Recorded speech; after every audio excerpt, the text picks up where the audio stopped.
Thanks, Dario. Appreciate you staying up. All right, let's see who we got in here. We should be live right now. If you guys can just throw a one in the chat if you can hear me loud and clear. Audio's good. Way past your bedtime too, Badonk?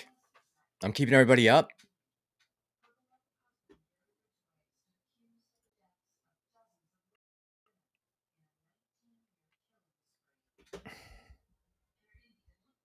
Good.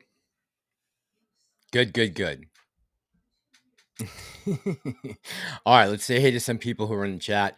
I'm going to wait a little while before we jump into the meat of everything, just because I want to see if a couple more people join us. But we'll say hey to some people while I have it pulled up. Dufresne, how you doing tonight? I said, Badonk, how you doing? Jax, what's going on? Jesse, yeah, if you guys remember to give a thumbs up when you come in, that would be fantastic.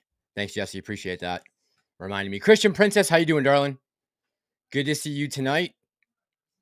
Doc Zeno is in the house. Doc says, Christian Princess, how you doing? All right. Doc says, Gensler puts pink Barbie doll clothing on carrots. Man. If only he just cared a little bit about retail.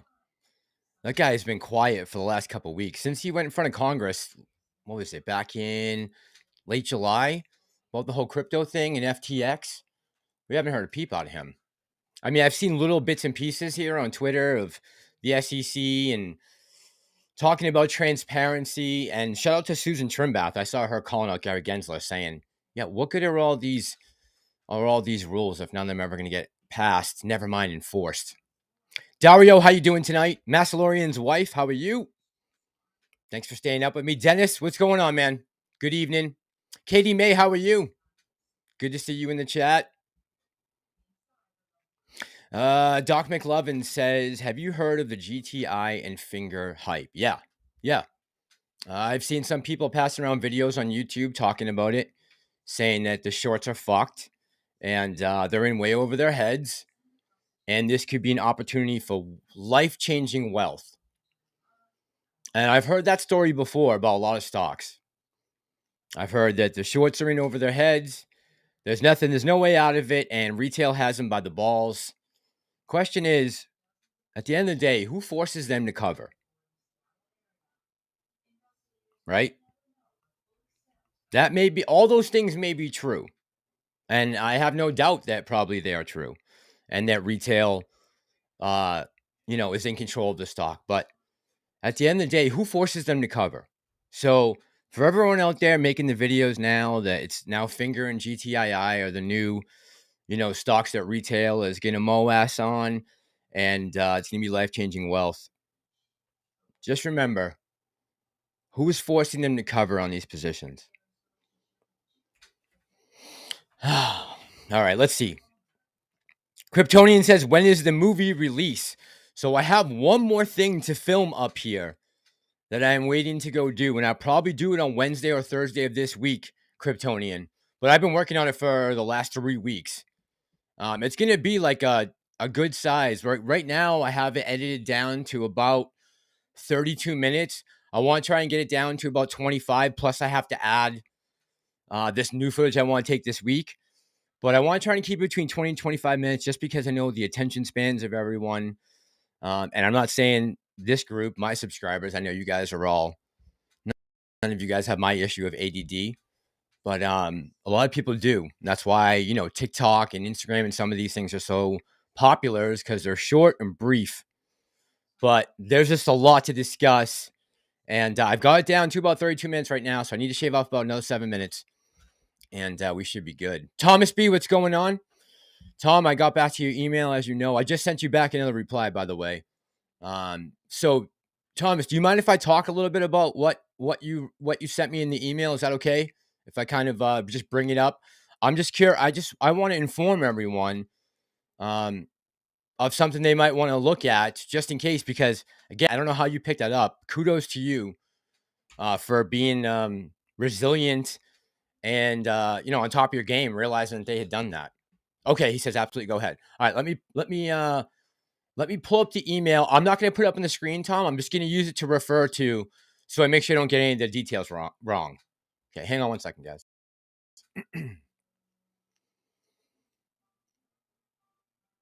All right.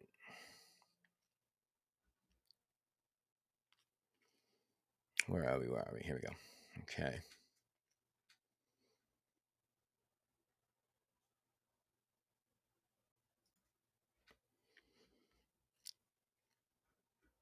Okay. So Thomas B, who most of you guys know in the chat, he's in right now talking with us. Noticed on his Webull brokerage account that before the reverse split, he had a total investment in AMC of 14,859.29. Now, and this is post reverse split, it had dropped down to 14,764, which is a difference of 94.50 approximately. And Tom sent an email to Webull saying, "Hey man, where is my money? Why did all of a sudden I lose any why did I lose dollar amounts on the reverse split? That should not have happened." So they wrote him back an email from a service rep from Webull, said, "Thanks for reaching out for us. Sorry for the long delay." But they transferred his case to a tech team to check, and they will give him back a message. So then he got one back, and it said, again, "Thank you for reaching out to us. Hi Thomas, it has been corrected. You may recheck it. Let us know if you have any further questions or concerns." Now, Tom, we didn't get into this really, but did they give you a reason, any reason of why that almost $100 was missing? I'm just curious. I didn't see anything there about if they gave you a reason. Like, I'm glad you got the money back. And this is just a heads up to everyone out there who is maybe has a Webull account. Definitely look at those numbers, right? Make sure that, and this is something we all should be doing. We all should be doing this to make sure that there's no shenanigans going on. Maybe small, because imagine if that is on if that's a systematic issue in Webull and AMC shareholders, or is that just a one-off, right?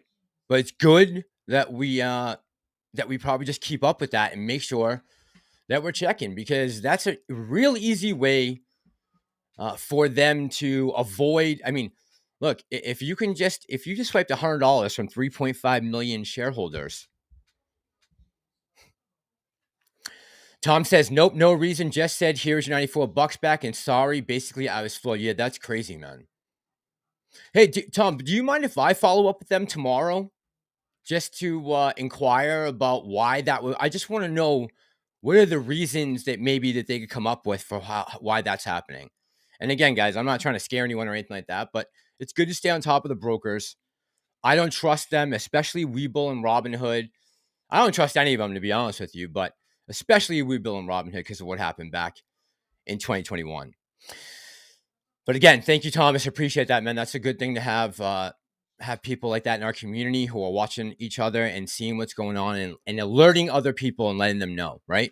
We're all in this together. Dennis says, "Thankfully, there was an actor writer strike, or we would for sure have another SEC pie in the face commercial right about now." So I talked about that a little bit last night, and I was getting a lot of pushback from certain people about having to raise this capital right now, the release of 40 million shares, the dilution, and how it's unnecessary. We are making profitable quarters. Now we're at, I want to say 2.4. I want to say, yeah, about 240. We're getting up there. We're getting close to possibly pulling in another profitable quarter. We got a couple weeks ahead of us. And again, if you can go out and support AMC right now, if you're a shareholder, to try to get that magic number, which would be really nice. We're getting close. I think we're at I want to say 2.4 maybe. We're getting close. Maggie is in the house. Maggie, how you doing tonight, darling? Good to see you. Good evening to you. Doc Zeno says, "Don't worry, Mass. Things are going great." Right. Yeah, everything's fine, man. Everything's fine. Sharkbite, how you doing, my friend? Good to see you in the chat tonight. Jer Lightings, good evening. Jesse Matthews, what's going on, my friend? How are you, man? How are you? All right, we got 70 in the chat right now. Yeah, if you guys remember to hit the like when you come in, again, that would be awesome. Al Bianchi says, I bought AMC on August 23rd to get the settlement. I was supposed to, hold on, let me put this comment up so everyone can see it. I feel like you guys, maybe it's better to have the comment up than me just reading them sometimes. Al says, I bought AMC on August 23rd to get the settlement. I was supposed to get 657 shares. Schwab gave it to me, then took it back, said sorry, and then didn't settle it till the 25th, so you lose. Wow. And you have Schwab as your broker? Yeah, see, we sit there and demonize Webull and Robinhood, but in honesty, I don't trust any of the brokers out there. I really don't. Even Fidelity, who, I've talked about many times. A year and a half ago, I talked about why using Fidelity Active Trader Pro was good for retail because we were avoiding payment for order flow and going lit to the exchange and actually having an effect on price action. But they've had their problems. They've had their glitches, right? So if you don't just single out Webull and Robinhood, let's hold them all accountable.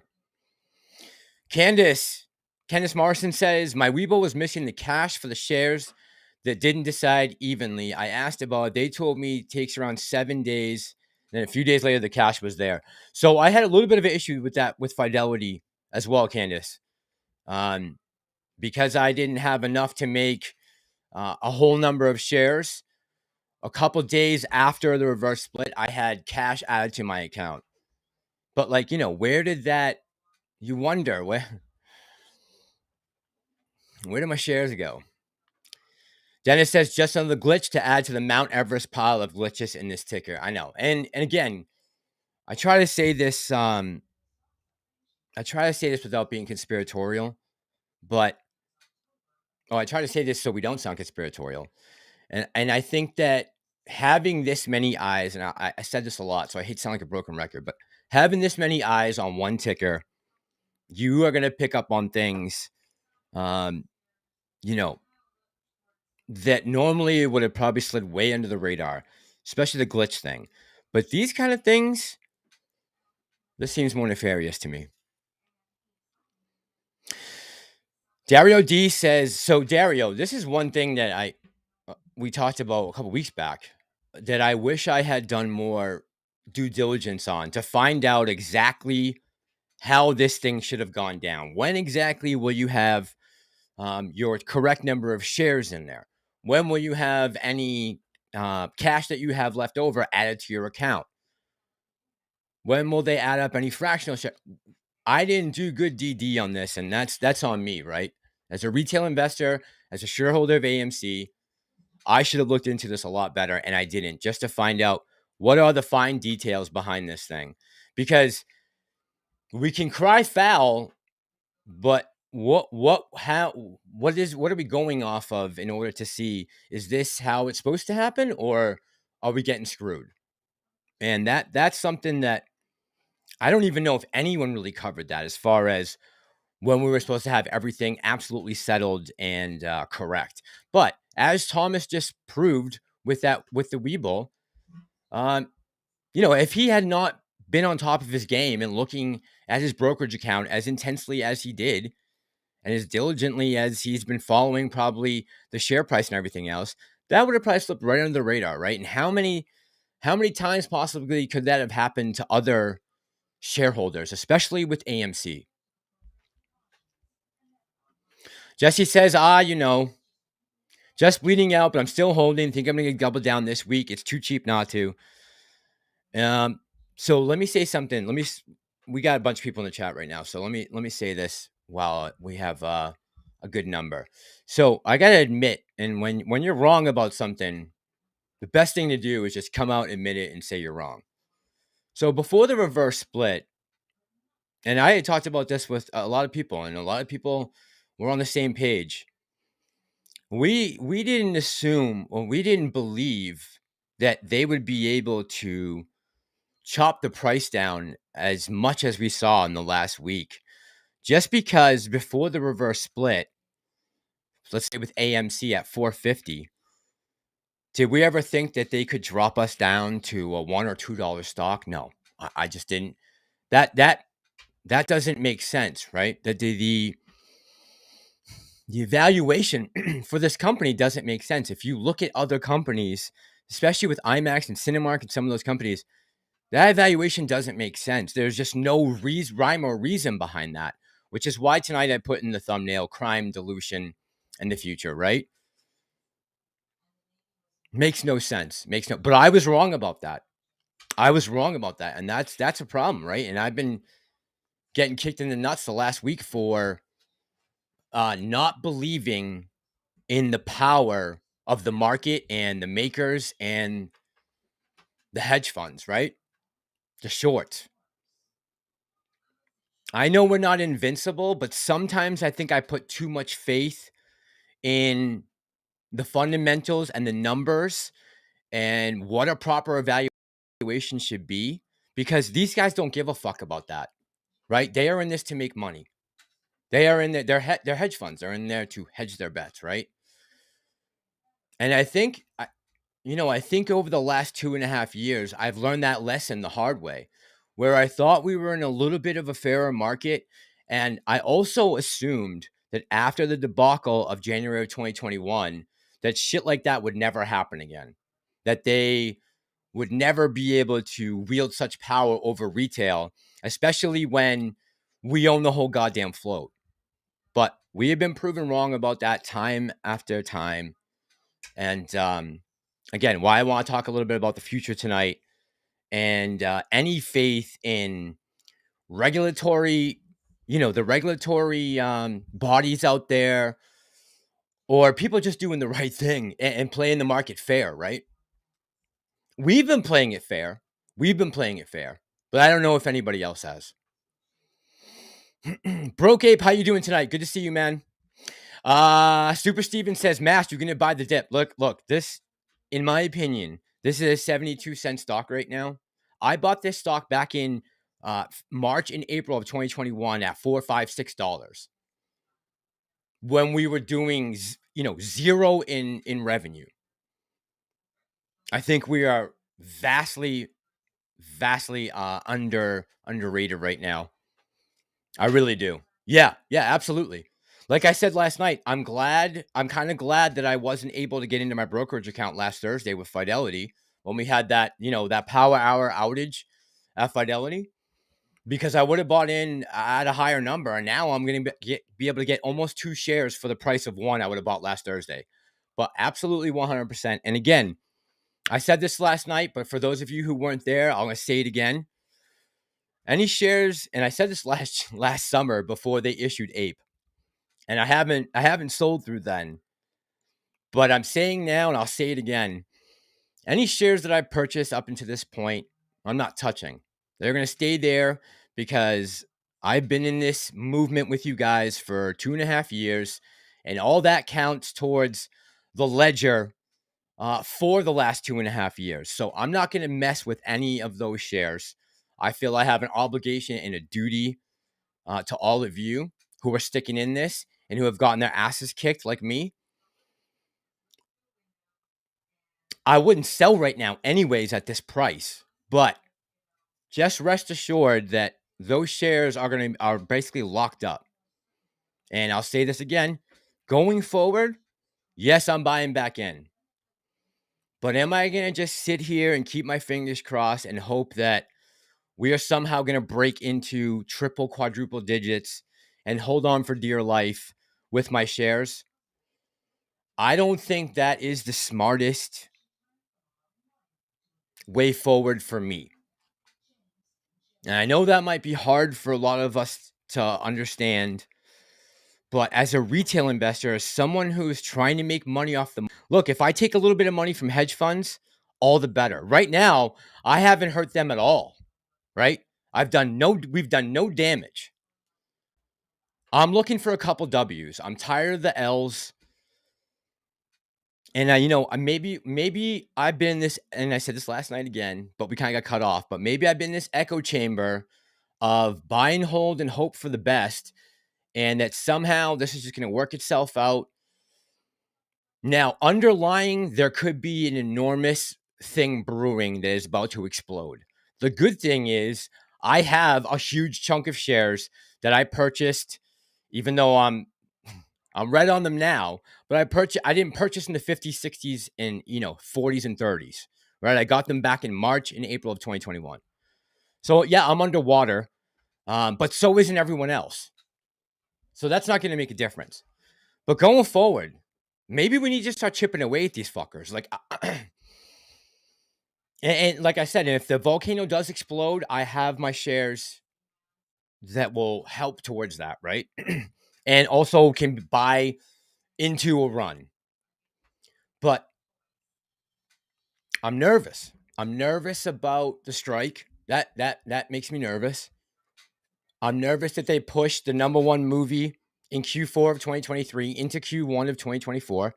Now, thankfully, Aron was working on this thing with Taylor Swift that has been an absolute home run, which I'm very thankful for, right? Because if they keep pushing back movies, this might be like our saving grace for Q4, right? I want to continue on the profitable quarters. The way we get out of this is we continue to get profitable quarters and, stop relying on retail to fund AMC. We've done a lot for the company. And I'm okay with it, right? That was my choice as an investor to buy those stocks, knowing what the financials were and the hole that they had dig themselves out of. But I'm a fan of the movies. I always liked AMC, and I saw a group of people coming together back in the spring of 2021, the summer of 2021, with a mission and a goal. And I thought it was worth putting my money investing into for the hopes of, beating down the hedgies for once and saving an American company that tens of thousands of people work for. And also, all the other industries that revolve around the movie theater industry. So it's keeping people employed in a time right now where, I know the government's telling us employment numbers are wonderful, but I don't know about that. Candace says, strangely enough, evidently Robinhood is leaving you with fractional shares. Really? Is that true? Can anyone verify that? Because Fidelity didn't do that. They gave me cash. JT Wisco, what's going on, man? JT says, personally, I think we're screwed. Why do you think that, Jay? Do you want to elaborate on that? I'll put the comment up. Anya, how you doing today, Anya? Anya says, I've been loading up on AMC at these bargain basement price. They really are. We're talking about a stock price right now that is under $1, technically, on paper. I've been loading these. Only complaint is Schwab has not updated my cost average for the past week. I wonder if it'll be updated tomorrow, Anya. Start of a new week. But let me know if it's not. Sufyan, how you doing tonight? Sufyan says, hey, Massalorian, regarding the current dilution condition with AMC, do you still believe in a run up to 30s, 50s, and 60s? Look, we've seen what this stock can do. And the conditions that we had in June of 2021 are replicable, right? We can do that again. I have no doubt. I have faith in the movement. I have faith in people sticking with the course. And again, this is why I didn't want to speculate about price brackets or any of that crap back in the day, right? So I didn't want to give people false hope or thinking that, it was just around the corner. Every day it was just, we just got to wait one more day. They're on the ropes. I thought that back in June. I thought that back in May 2021. I did. I thought we had them on the ropes. And now, let me say this. And we can talk about this. I'd like to know what you guys' thoughts are. I saw people talking about the 40 million shares, the dilution that's coming.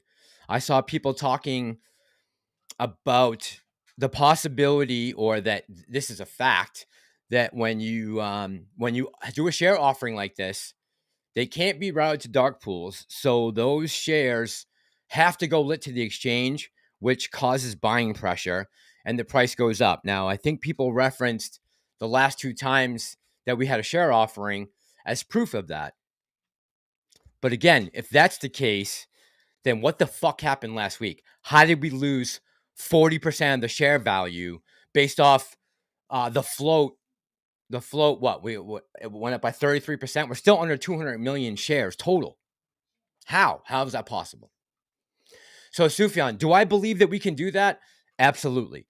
Am I planning on that happening? No. I am going forward with a mindset that I want to at least take some W's.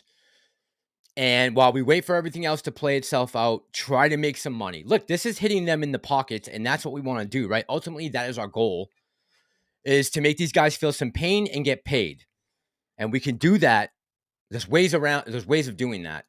And, buying and holding and just praying for the best and that Gary Gensler is going to come rescue us or something like that. I just can't stay in that echo chamber anymore, guys. I can't. That's just, it's not smart trading. For me personally. Let's see. Jesse says we went down like 80% between January and June run. Not to fuss with the dip. It's a perfect time to average down. Absolutely. Yeah.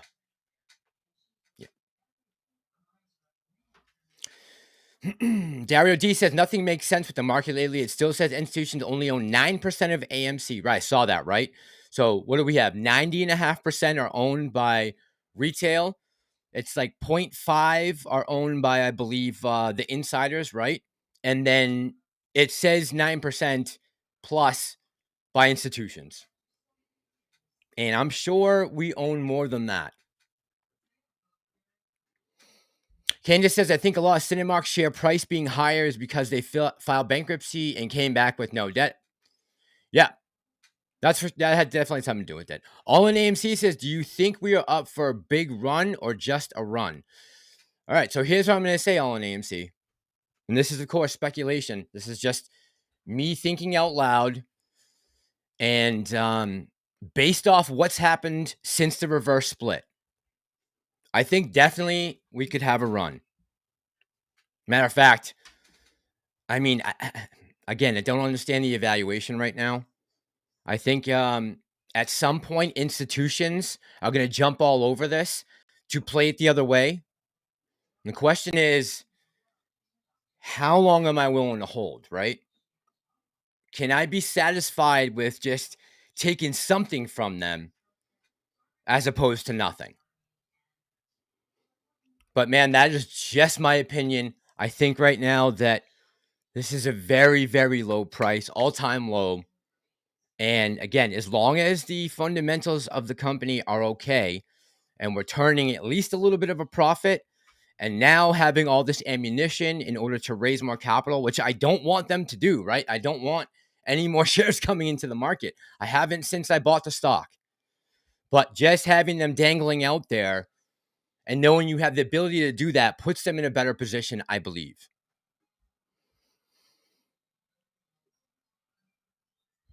Candace says, but a lot of this crap isn't above board. A lot of it's crime. I agree 100%, Candace. 100%. I mean, 50 days. 50 days. Baldy 385, how you doing tonight? Baldy says AA is either the worst CEO and getting his butt whooped by shorts or in bed with the shorts.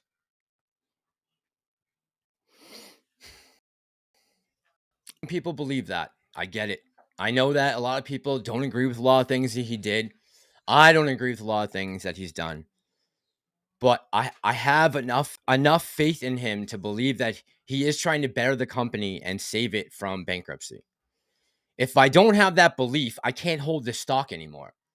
Then I need to get the fuck out, right? I shouldn't be in this stock.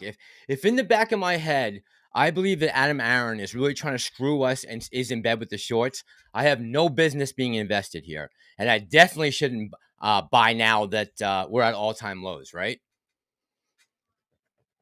I can't get behind a company that I don't believe in the CEO. This dude is not doing the best that he can to improve the company and save it from bankruptcy. Ash to Ashes says, where's Tony? I don't know, man. I think he's at the movies, actually. I think he saw. I put a post up that he went to the movies tonight, I believe. Super Steven says burn the shorts with Q3 earnings. Right. And I'll say something else. I don't know if we hit bottom yet. Right? I don't know if we're at rock bottom right now. 7 and change. We could still see a little more. Just, be on top of your, see what happens Monday. Wait to see if we get an announcement about the dilution. But I think there could be some more pain coming still. I could see us coming down to $6-5. I really could. And if we get in that territory, it's a major signal for me to jump in. I mean, if we get down to 50 cents a share. Namac3 says, what makes me laugh is they don't call out AA. He's definitely 100% against retail. Namac, are you still in the stock? You still holding AMC or are you out?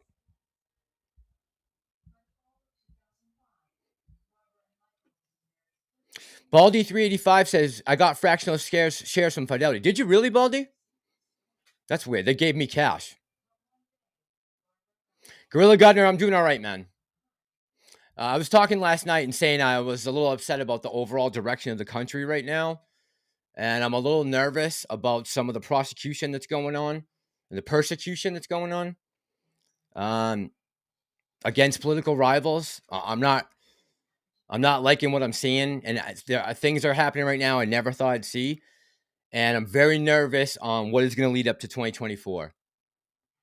And, when I heard the other day that Pelosi was coming back to run another term to help her city of San Francisco, that they're begging her to come back, and she said she's coming back to save democracy, that scared me. She scares me. So, again, I don't like the overall direction that the country is headed. How is that going to have an effect on the market going forward? I'm not sure. I do know that big money is betting big that the stock market's about to get crushed. Grandpa Barney, thank you, bro. Gramps, you're screwed if you don't change how you play AMC. You want to win, buy and sell, not buy and hold. It was a lie. Yeah, Grandpa Barney is out of the echo chamber. And Grandpa Barney's doing well. So shout out to Grandpa, and thanks, Grandpa, for helping support the channel, man. Love you. Yeah, Grandpa Barney, I wish I had listened sooner. You guys were onto something, and I understood it. I don't know. I just felt some kind of moral obligation to stay put and not do anything, and I can't do that anymore, right? It is killing me. It's killing me. I can't do that anymore. Maggie says, Mass, can you answer a question? What is with everyone crazy about lowering their price averaging? Why? What is the point? You would think if we were looking to take off to the moon, Maggie, it wouldn't matter, right? But again, I don't mind getting my cost average down because if this doesn't turn out to be what we think it is, eventually this stock will come back, and the lower I paid for them, the more I'm going to make whenever I do sell, right? But I get it. We do have the tax advantage. Yes.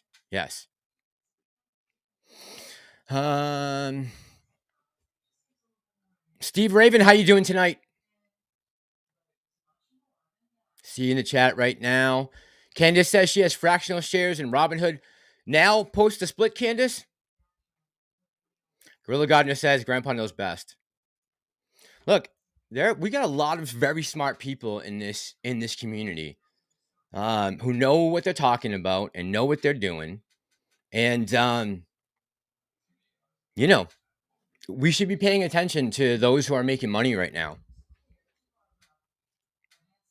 I just think it's silly to have this mentality that we've been having for so long, that just buy and hold and pray for God's grace, right? Tommy says put VW graph on top of AMC. Tom, I can't do that with AMC, man. Does it look almost exactly the same?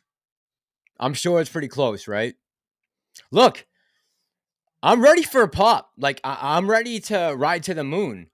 But if we don't, I need to have my head on a swivel and be ready to make a move to make sure I can make some money. I can't continue to sit in the sidelines and just hope for the best. And I hope you guys understand that. And like I said, this whole thing about buying back in, when I say buy back in, I mean post reverse split to get in after we get some discovery here on where, and a new chart starts to set up and we have price action, figure out where our bottom is. That's what I'm talking about. Again, those shares that I bought in the past, again, like I said, I'm underwater with them. Yes, like all of us are.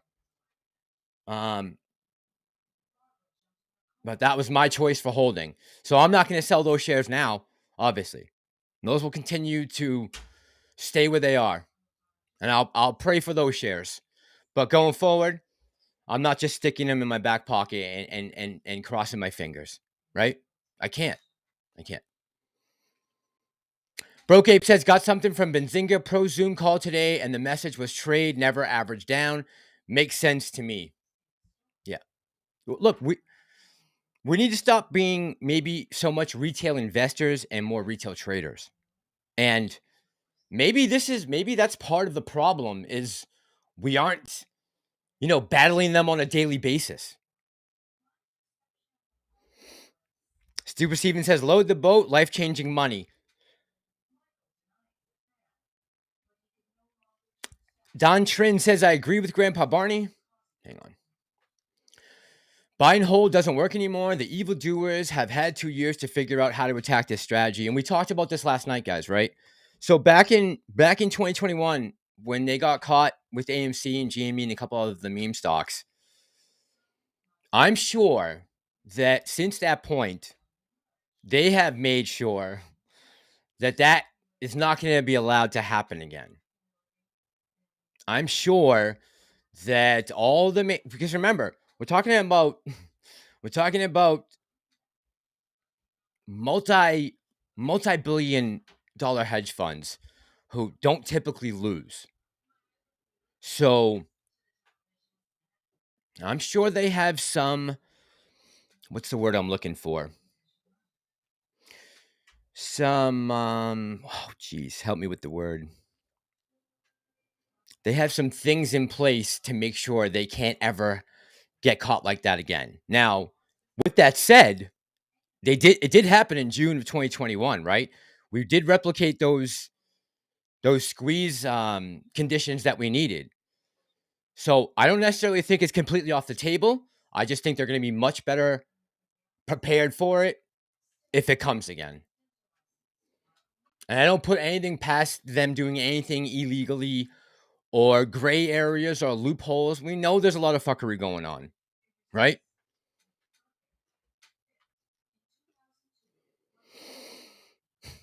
Anya says, Broke Ape, if I knew that was going to happen, selling and rebuying would have been wise. Now all I can do is load up. Chrismo says, then don't mass. Don't load up. Change my strategy. I am, man. That's kind of what I put in the thumbnail today, talking about the future. I'm talking about the trading future and my position in AMC and my stance on the echo chamber I think we've all been in for a long time. And a lot of people have left, right? Who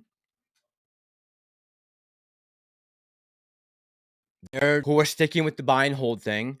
And I was okay with it for the last 2.5 years. I'm just not anymore. I don't think that's working. And I'm not trying to be out here to change anyone's mind about that. All I'm saying is I think we are in for a very turbulent next 14 months before this election. Anything can happen.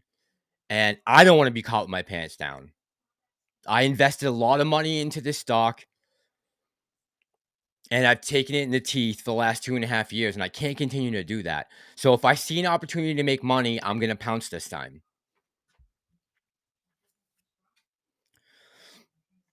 O'Shea says, don't say it's 72 cents.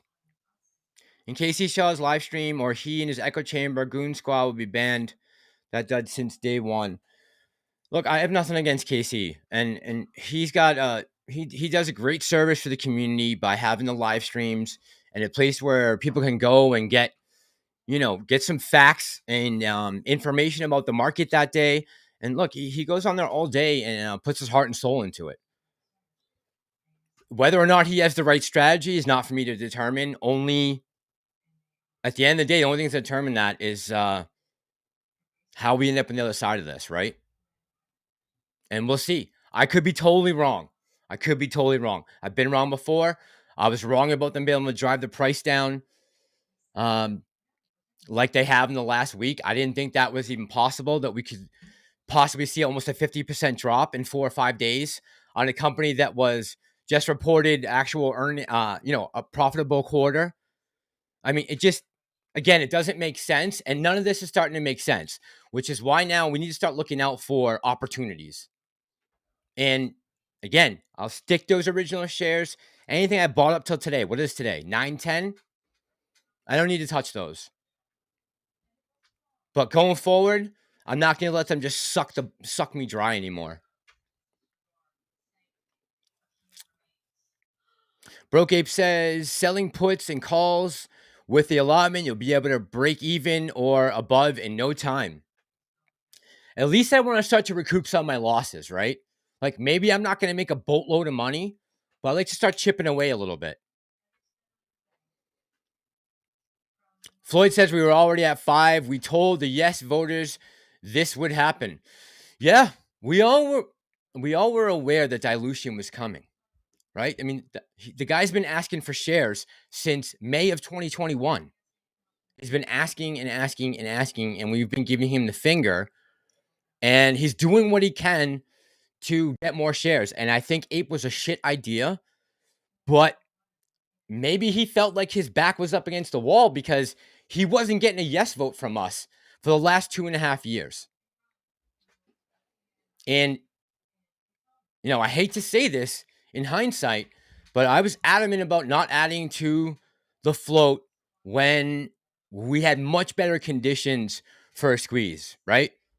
I would say 99% of us were. And so we denied the company that we own a majority, if not the entire float of. We denied him access to have the ability to raise that capital in case of problems, or in case he wanted to pay off debt or make acquisitions or upgrades or whatever it was. And I'm going to say it from my part, I think that was selfish, because this was not just affecting, the company that I own, but that millions of other retail investors out there own. And if I could go back and do it now, I do see there's some argument there for good dilution, just to be able to have that war chest at your fingertips. And maybe that was, again, a little bit of greed on my part and narcissism, thinking that I know better than the CEO of the company I'm invested in. Namax says I'm holding and down over 300K. Namax, so you're still holding your shares, man. I mean, but you've lost faith in the CEO, but you're not giving up. I gotcha, man. No, Namac, I don't listen in this community. The people on this channel, my members, I take their word pretty much. I don't think there's anyone on here lying about anything they're doing. I think this is, probably one of the most honest communities, at least for some of the people that are in this, in our groups. I think everyone's legit here. There's no one out here trying to, get anyone else feel bad or anything like that. I believe all of you guys.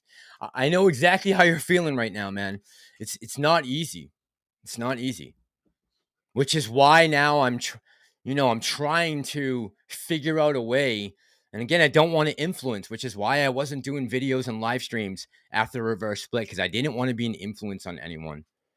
But as I'm taking a step back now, when I got sick and I was able to see what was happening and hearing stories of other people who were able to do things, it just started to make sense to me that, like, all right, man, maybe I've been living in an echo chamber. I need to snap out of it. Sufyan says, Mass, would you ever consider doing collabs with Yeah, man, Sufyan, but it's like that came back to bite me in the ass so bad. Like, okay, there's certain YouTubers who we brought on, or we came on with, like me and Tony, like AB, who I really like, right? And a couple other guys, but then I brought on YouTubers who I didn't vet properly and didn't understand how much of a lack of knowledge that they had overall about the company itself, what position they were in, and that came back to really be an issue. So, and ask AB about me like talking to him and trying to vet him out before he came on the live stream with us the first time. And I got with that because I just thought everyone had the best intentions. I'm like, oh, if someone's coming on YouTube and they're doing videos about AMC or GME, they're a retail shareholder, they must have good intentions. And that wasn't the case. So yeah, of course I would excuse me. I would definitely go on. I like to collaborate with people. I like to hear other opinions, right? I've gone on with Mike from Own the Float. I've gone on with CSI. I go on with Tony. Um, I brought a lot of guys on. We brought Moran's Rants on to talk about GME. But sometimes those have ended up being bad decisions. And, I don't want to make any more bad decisions. This community means a lot to me. Everybody who's in here, who supported me, who's helped each other, supported each other. It's got to be a better vetting process going forward if it's someone I don't know. And, none of us knew each other before coming into this, right? So we were all going based off the assumption, I think, that we were a community and no one would be in here with, nefarious intentions and maybe that wasn't even it, right? Maybe they just lost faith in the company or the CEO or the stock or whatever it is, or the market itself in general. So if I do it again, if it's not someone who's been on before, it's got to be really heavily vetted. Um, Only because you don't know what someone's intentions are anymore. You just don't. Grandpa says it's not that AA is against us. He is saving the company. That's what CEOs do. Yeah, Grandpa. I mean, look, if he wanted to sink us, he's had plenty of chances, right? Like he's had plenty of chances. Why is he going to try to ink this deal with Taylor Swift? He wants to bring in revenue. I'm sure, right? He wants to show up the books. There's no other reason you go out and make a move like that. I just don't understand the logic behind people saying that. O'Shea says AMC YouTubers are in the dust right now. You mean with their portfolios? Dust in the wind? That's what my portfolio is. Dust right now. Chrismo said it's not too late, Mass. Nope, absolutely. Look, and this is why I came on last night. I'm coming back on tonight before the market opens tomorrow. I want to be very clear on where I stand. I don't want any questions later about, well, is Mass paper handing or, is he out? Is he a shill? Is he working for Aron? I want to be able to come back here and say, look, I was very clear about what my intentions were going forward. I don't want there to be any mistakes or any accusations. I want everyone to know where my mind's at, where my head is at. What I have seen recently that has been proven to me by others, Grandpa Barney being one of them, that there are ways to make money here. And maybe, buying and holding is a strategy, but it's not the only strategy. If you're talking about wanting to take it to the hedgies and wanting to make some money, there are other ways out there. And it doesn't have to be an AMC, right, guys? Don't have to be trading AMC. There's other tickets out there that we can invest in and make money off of. Sir Hadlahan says, I'm not selling shit. Again, I'm not selling anything. And I'm getting back in as soon as I think we've got to that bottom. The question is going to be, how long do I hold that? If I see a 50 to 60 to 70% run, will I be happy taking some profits off the table from the hedge funds? Al, have a good night, man. Good to see you. Thanks for coming by. Steven says Grandpa Barney is the man. Namax says, Mass, what's your stand on AA and the board? Why do we sell or let the shorts sell our shares? What logic is this? My stance on AA and the board is, like Grandpa Barney just said, this is a CEO and he has a board and they are trying to keep their jobs and I think the company alive. If you look at the moves that they've made, at least since I got into this play in March of 2021, I see more positives than negatives. Overall, I believe they are trying to bring us back from the brink of bankruptcy and keep AMC a viable company going forward. And they're preserving a lot of jobs and all the infrastructure that goes behind it and all the people who make money off it. Like, I want to support that. So again, I'm not selling anything right now. I am down huge with my original investment. That's been parked. It's going forward. How am I going to make smart decisions and prepare myself for what I think is going to be a real tumultuous next 12 months, 13 months leading up to the election? There's just some scary shit going on right now that I never thought I'd see. And, that could have its effects on the market. I don't know what they're going to do because right now this seems like there's overwhelming evidence that Joe Biden is in big trouble. And there's even whispers that maybe he might be replaced as a candidate right now. There's people talking about maybe a Harris Buttigieg ticket. That could get scary. Dan says, I'm only here for the beer. What's going on, Dan? How you doing? Angelina, what's going on, girl? You going to sleep now? Have a good night, Angelina. Thanks for coming by. Charisma says, when you're talking about masses, cost average definitely too high. I almost bought in at $11 the other day, $12. Maniacs. Grandpa, thank you again. Grandpa says, insanity is doing the same thing. Right. That is insanity. But the problem is I've been locked into this mindset and good reasons, right? I got locked into that mindset because I was in for the fight, right?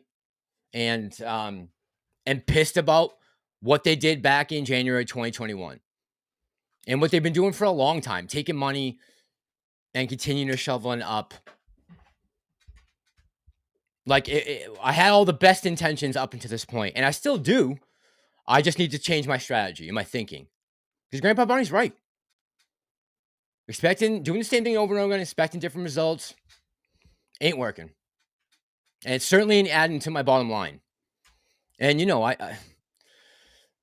one of my major motivations for this whole thing was I wanted to be able to be, successful enough in my trading and possibly capitalizing on, a massive short squeeze like this to set myself up financially so I won't have to worry about anything for the next 20 years. I could raise a family, start a family. I wouldn't have to go back into the workforce where I was chased out of because I wouldn't take a fucking shot. I don't want to be under that pressure again. I was hoping this was going to put me in a position where I never have to worry about someone trying to mandate something on me and threatening my livelihood if I didn't do it.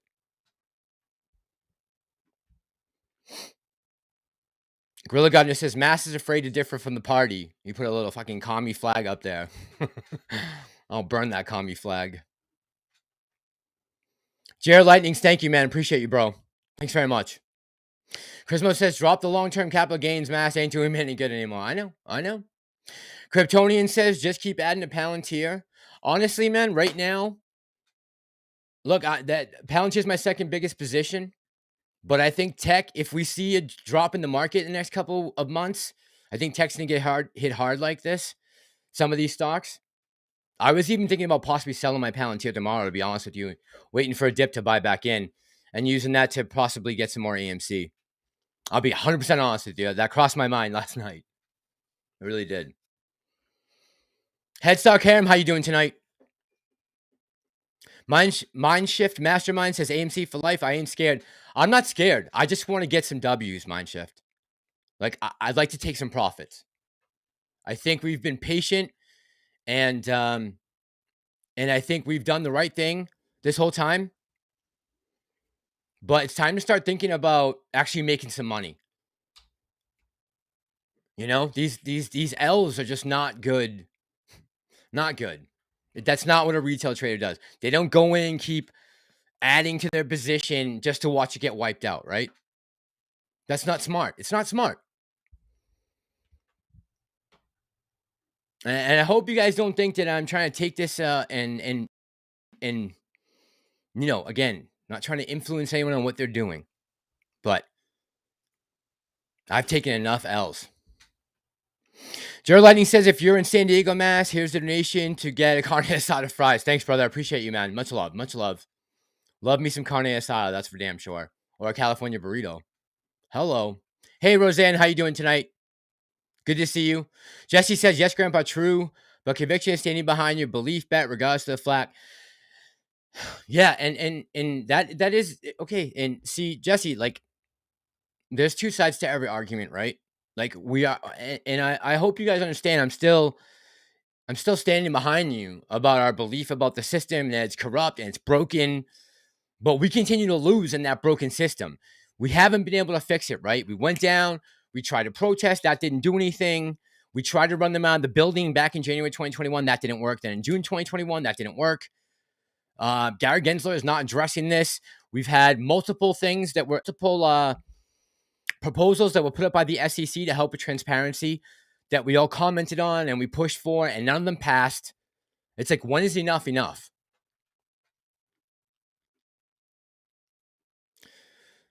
Mind shift. It's not preaching, man. It's not preaching. It's not preaching. I have no idea what is coming. There's no way to prepare or speculate on what the next 3 or 4. What happens if the writers and actors strike goes on until Christmas? What then?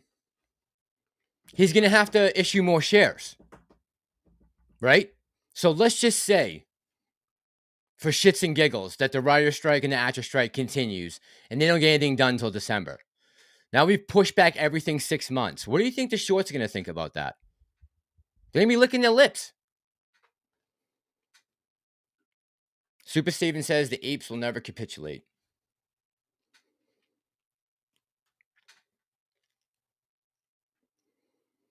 Anya says, what conviction can be stronger than improving your account balance?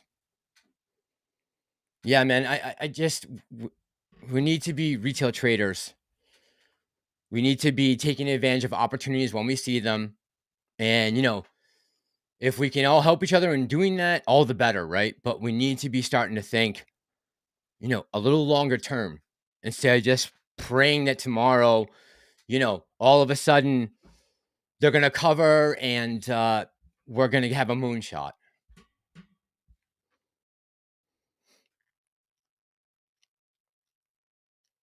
Ed says the whole thing will just start again.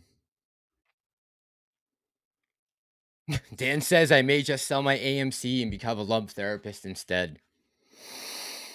Oh, man. Look, this is a really tough call for me. Like, this is not easy to talk about. It's not easy to come out here with the, and discuss this with you guys. But I really do believe that this is the best course of action for me. And I think I should be upfront and honest with you guys, because that's just the way I am. I don't know. I don't think that it would be, if I'm sitting in the background making money hand over fist while you guys are buying and holding, and I'm telling you to sit out here and continue to buy and hold. And think of how nuts that would be. So I haven't done anything yet, but I just want you to know that, my whole perspective on this thing is starting to evolve. And I'm starting to wonder, did we have the right thesis from the jump? I don't know. I thought buying and holding, owning the float, having complete control, and just seeing the fundamentals get better and the box office numbers keep getting better and better. I mean, it all makes sense in reality. In a real world where the market is based off supply and demand and receipts, that makes sense, right? But for some reason, that ain't happening. And I'm tired of getting fucking kicked in the mouth. You guys should be too. Oh, Chrismo says, the Massalorian, I was referring to your comments about your decision to continue to hold the stock.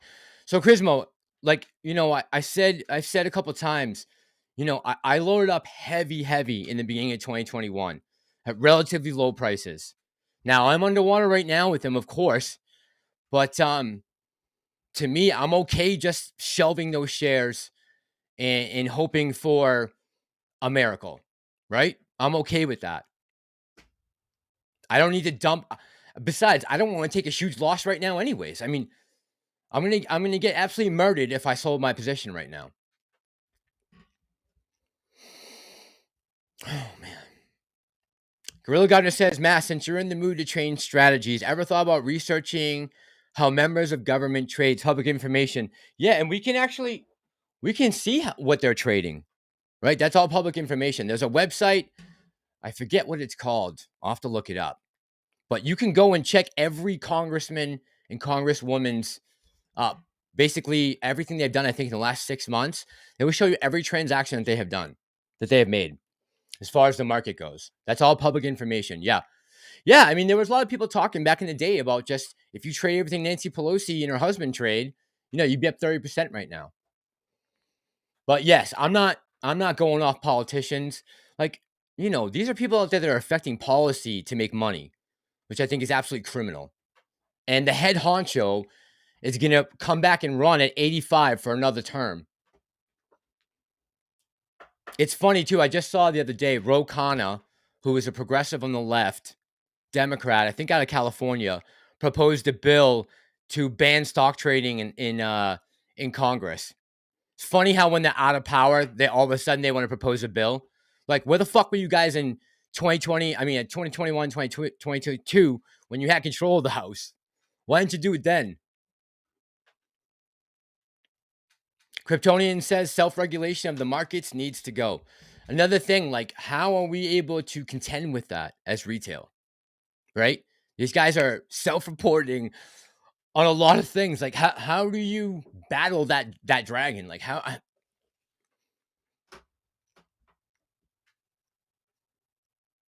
And besides the fact that how much has changed since 2021, as far and I'll talk about what I talked about last night a little bit.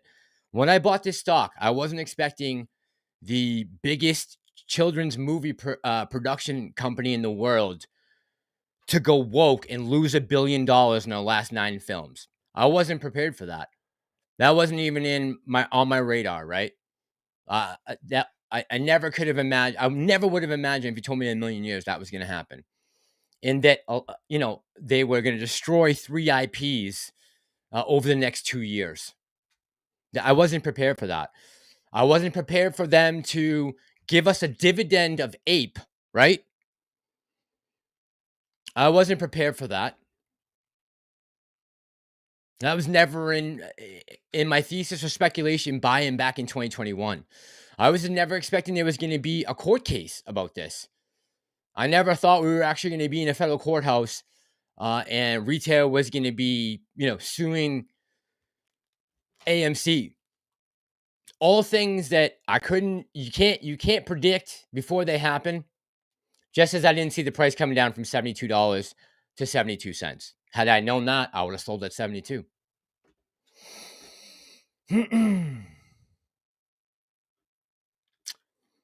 Dan says professional first lesson is free. O'Shea says he sold the vote to Entera at 63 cents per vote. I couldn't anticipate that coming either. And that everyone, as soon as Ape was split off from AMC, was gonna absolutely just dog it and send it down to, pennies. Who could have foreseen that? And another thing I was wrong about. I assumed after that split happened that AMC and Ape would kind of mirror each other for a little bit. Maybe there'd be a little fluctuation in price range, but what was the catalyst that sent Ape crashing like that? Besides, institution getting rid of it and it didn't have to be held in certain funds. Things we should have thought of, right? Grandpa says voting no would be voting for bankruptcy. Yeah, I agree with that still, man. I still think we'd be in a very bad, not very bad, but at least last quarter's numbers would have looked a lot worse. And again, not knowing the future, not knowing what's going to happen with this strike or with the country in general. Look, the last time they tried to secure an election, they locked us down and then they unleashed Antifa and BLM on the country.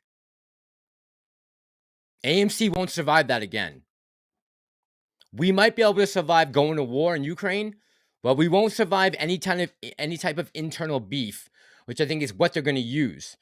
I want to show you guys something that the president said of El Salvador the other day, which is crazy. Let me see if I can find it. Hang on.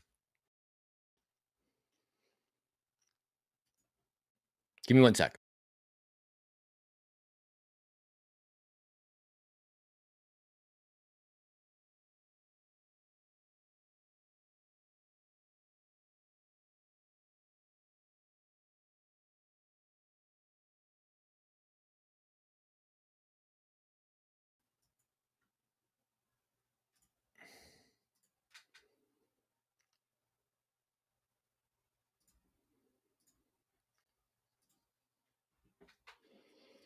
So this was the president of El Salvador said this about Joe Biden. He said the most powerful country in the world is falling so fast. It makes you think what are the real reasons. Something so big and powerful can't be destroyed so quickly unless the enemy comes from within. And I think he's spot on with that. I really do. I think we are watching globalists right now try to crush the West. They want America no longer to be the world power, on the world stage that is manipulating NATO and some of the European countries, and they feel like they have an axe to grind. And the globalists out there these people are serious. They are making moves, and people are dying because of it.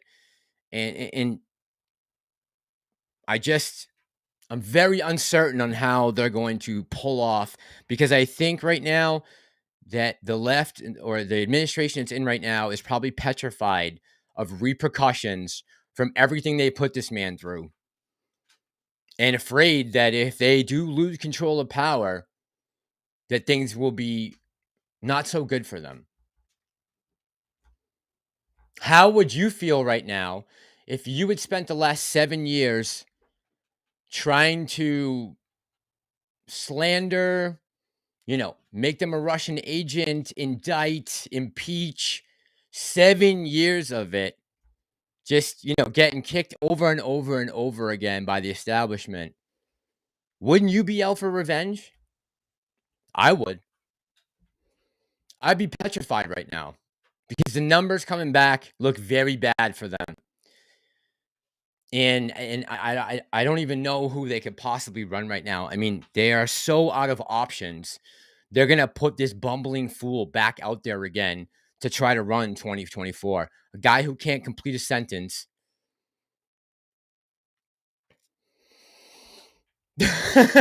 What's up, Dana? How you doing, girl? Dana says they should be afraid. They should be afraid. I still am waiting to find the 81 million people who voted for Joe Biden. Or even just a bumper sticker or a t-shirt or a hat. I haven't seen anything. Jesse says, get Ants trades on for some Coke and margaritas. Dana, how you doing? Long time no see, Dana. Good to see you here, girl. Ryan says, what's crazy is AMC stock was doing better during COVID. I know. None of this makes any sense, right? It makes no sense that we could possibly be seeing this without any type of manipulation. There's no way. How do you explain this price action? You can't, Ryan, right? Good point, bro. Thank you. Jesse says, bro, Moran says the biggest Cohen ball liquor of all time. Well, I asked him the other day, I was like, hey, man, like, are you going to do a GME video talking about, like, what the future is? Like, what is Ryan Cohen saying about going from digital, like, getting rid of discs? Like, is that going to hurt the company, the brick and mortar model, the distribution? And I don't think he did a video about it. Grandpa says, changing my play, I made back all my losses. And that's what I want to see, right? I want to see retail win. Right? That is the most important thing. I mean, yes, I want to fix the system, but to me right now, look, there's not enough support, I don't think, from retail to go do a major protest or to force anyone's hands to change anything. The establishment is so rooted in and it's so twisted, and they have no regard for playing by the rules or playing fair. Clearly, we can see that.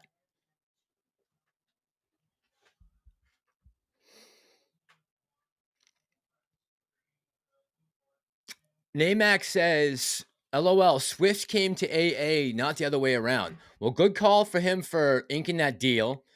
And going back to what someone said the other day about AMC declaring bankruptcy, I'm way behind the chat. All right, give me 2 seconds. I'm going to catch up. Hold on. Give me 2 seconds. Let me just finish this comment.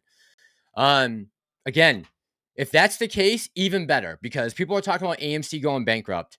If you think that the biggest pop star on the planet is going to get in bed with a company that's about to claim bankruptcy, then we can't be called fools. With her whole team of people that are working with her, if they haven't looked into the financials to make sure that AMC is going to be around so they can actually run the movie at their theaters. All right, let me catch up to the chat. So I'm going to skip over a bunch of comments, guys. Don't get mad. I'm just going to catch up so at least I can be kind of... So please put your comment back up if I missed it, but I'm going to go down to the bottom. Maggie, thank you, darling. Maggie says, want to find the 8% of apes that voted yes. Thank you, Maggie. Appreciate you. Okay, I'm going to go to the bottom, guys, and just start taking some comments from here so I can at least look like I'm kind of caught up. 6960, you see Bigham's live today? Yeah, so MC sent me a message about that. I did. I started watching the first part about when he was talking about Doug Sifu and oh man, my brain's gonna get fried right now. I did see him go in talking about that, about how they were using the derivatives and that. So what can someone give me a quick breakdown on what was, because I obviously had to come on here. I was trying to prepare for coming on here. What was his final analysis? What was Bigham's final analysis as far as what he thinks is going to happen? Wrong way. Hang on. Did he come up with the final analysis?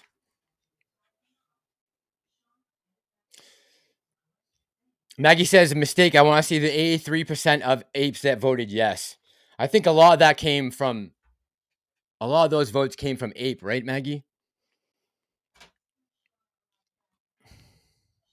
Miguel says, my grandma voted for Biden, although she's been dead for 20 years. She's the one who bought the hat too, right, Miguel?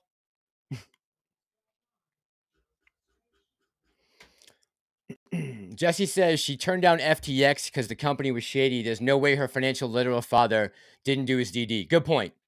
Right. And, my hometown hero, Tom Brady, didn't.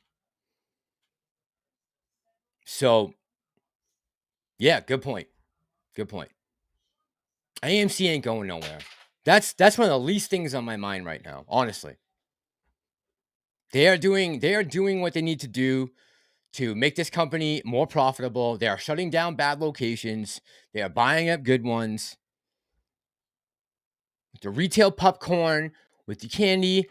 Look, the guy is taking a lot of the recommendations that retail has given him and he's run with them, and he's made the company more profitable.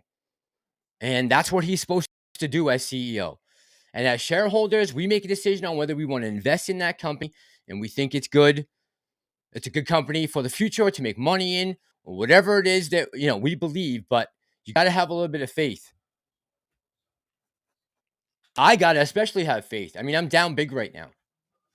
I got to believe that he's trying to help retail. Now, am I going to continue to accelerate their coffers with my hard-earned money just to watch it get wiped out? That's why my mentality is starting to change right now. And, people, and this is the problem with the echo chamber. Because, hold on. Fix this mic. A lot of people who I have talked to have done very well for themselves by making certain moves. And that's what a smart retail investor does, right? Blindly, just, again, holding on and waiting for something to happen. all those dates that went by, right? The transparency, the April 10th, the June 5th, the yada yadas. Like, none of those have come to fruition. When is enough enough? Then it says, I love when you say popcorn.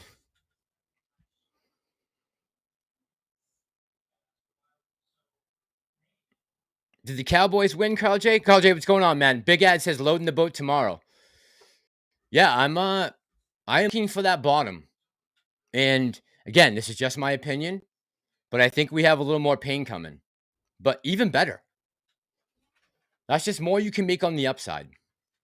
All right, Docino says, don't hate me, but here's a truth bomb. CEOs don't think that. Yeah, I'm sorry. I didn't mean to help retail. That wasn't the right word. Take retail's advice, right? Take some of the suggestions that we've given him, and he's run with them. So not to help retail, but maybe just pacify them and also make good business decisions for the company, right? The ideas we came up with were good. Thanks for clarifying that, Doxino. That was exactly the wrong word to use. No one's trying to help retail. He's trying to help his bottom line. I get that. That was thanks for catching that. He says they do what they need to do to keep their company going. Retail is not as big as lying YouTubers have said. Not in the overall market, but I believe with this stock we are. The problem is we keep being told that we are, 90 upwards of 90% of owning the float, yet seems like we can't ever affect price action. So what good is it? What good is it? Doc says, this is for sure, for sure. No one is trying to help retail. Truth right there. Yeah, man. Thanks for catching that, Doc Zeno. Definitely not, right? And you can say that for the other, other GTI and the finger guys out there. And I forget who the other CEO was who, was down there at the protest with us. But yeah, a lot of these guys are just trying to raise capital. And they're looking for, look, they saw what retail was able to do for AMC, right? And I'm sure every CEO out there who's in trouble right now with their company would love to have that kind of attention on their stock. As far as I know, yeah, Ape Father's still around, man. He's lying in bed doing like food eating contests and holding those $60 shares.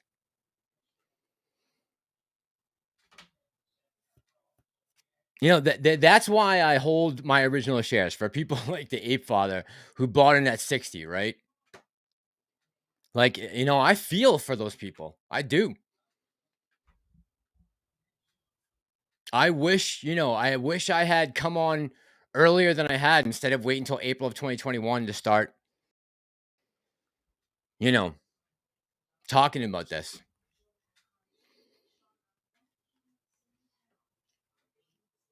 Vin says AA unfortunately has patronized us on the way. Absolutely. Yep. I agree with you on that.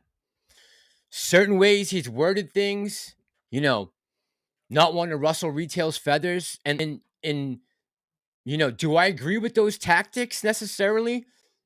No. Like, right? There's nothing illegal that he did, but you could definitely call some of the things a little shady. Again, this is a guy who I believe was desperate to save the company. I don't think he wanted to go out after a 25-year career, a 30-year career, taking all these companies to the top of their sectors, right? I don't think he wanted to go out with a company that was gonna tank, 100,000 jobs and a bunch of locations, and all the other ways that people make money from the theaters, right? The people who drive the trucks to deliver stuff. I mean, I don't think he wanted to see the whole thing collapse under his watch, even with COVID. And, he saw the rally that retail took behind GameStop and AMC when Robinhood and Webull and all of these brokers took away our ability to buy and pump the price to a real, like what could have been a real MOAS. I mean, if the buy button didn't come away, who knows how high those stocks could have gone? We'll never know. We'll never know. But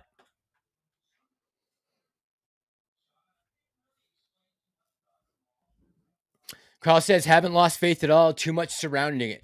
I haven't lost faith in retail. Look, I know there's division right now. I know there's a lot of people that hate AA. There's a lot of people that love AA. And then there's people in the middle, kind of like me, who, I understand that he's a rich guy who's up there. He's the 1%. And he might not necessarily care about retail. But I just need him to focus right now on making the company viable and making sure that we can dig ourselves out of this hole and become profitable again. And while they're doing that, the market's going to do what the market's going to do. Like, we're going to get our discovery on this new price since the post-reverse split. We're going to find a bottom. And then I don't know where the top's going to be, but we're going to find a bottom probably pretty soon.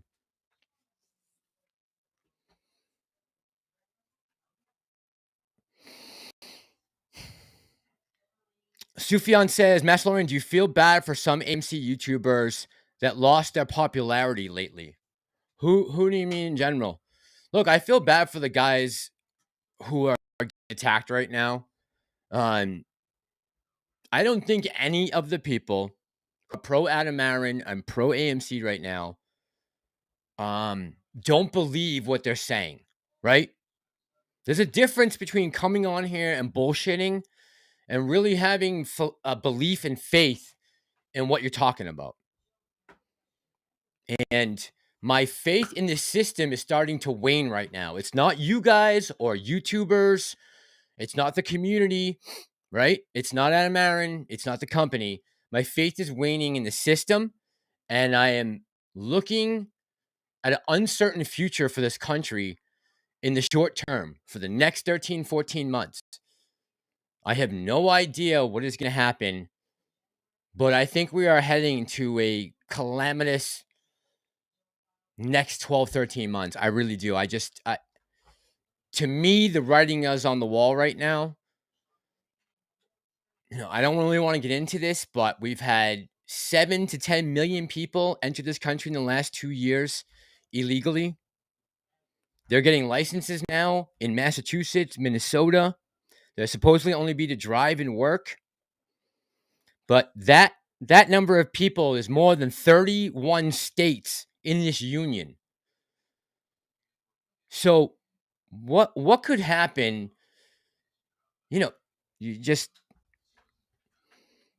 don't understand the open border policy. There's only one thing that makes sense to me. And if that comes to be true, if you think people are mad now, I mean, you've seen the people in Chicago, you've seen the people in Philly, you've seen the people in New York who are free, and they got like 1/50th of what they're dealing with down at in the border states. So imagine what it's like down there.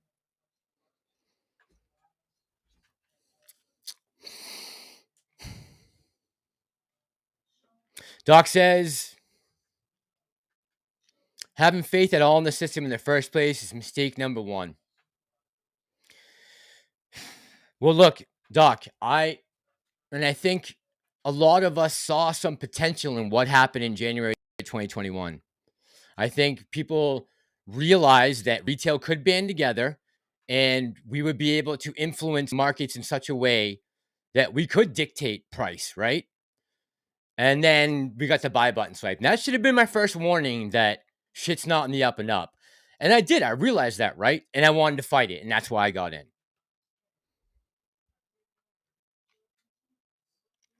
AMC Ape says hyperinflation is upon us. Soon the dollar will be worthless. I mean, there's no doubt about it right now. Russia is thriving by trading other currencies.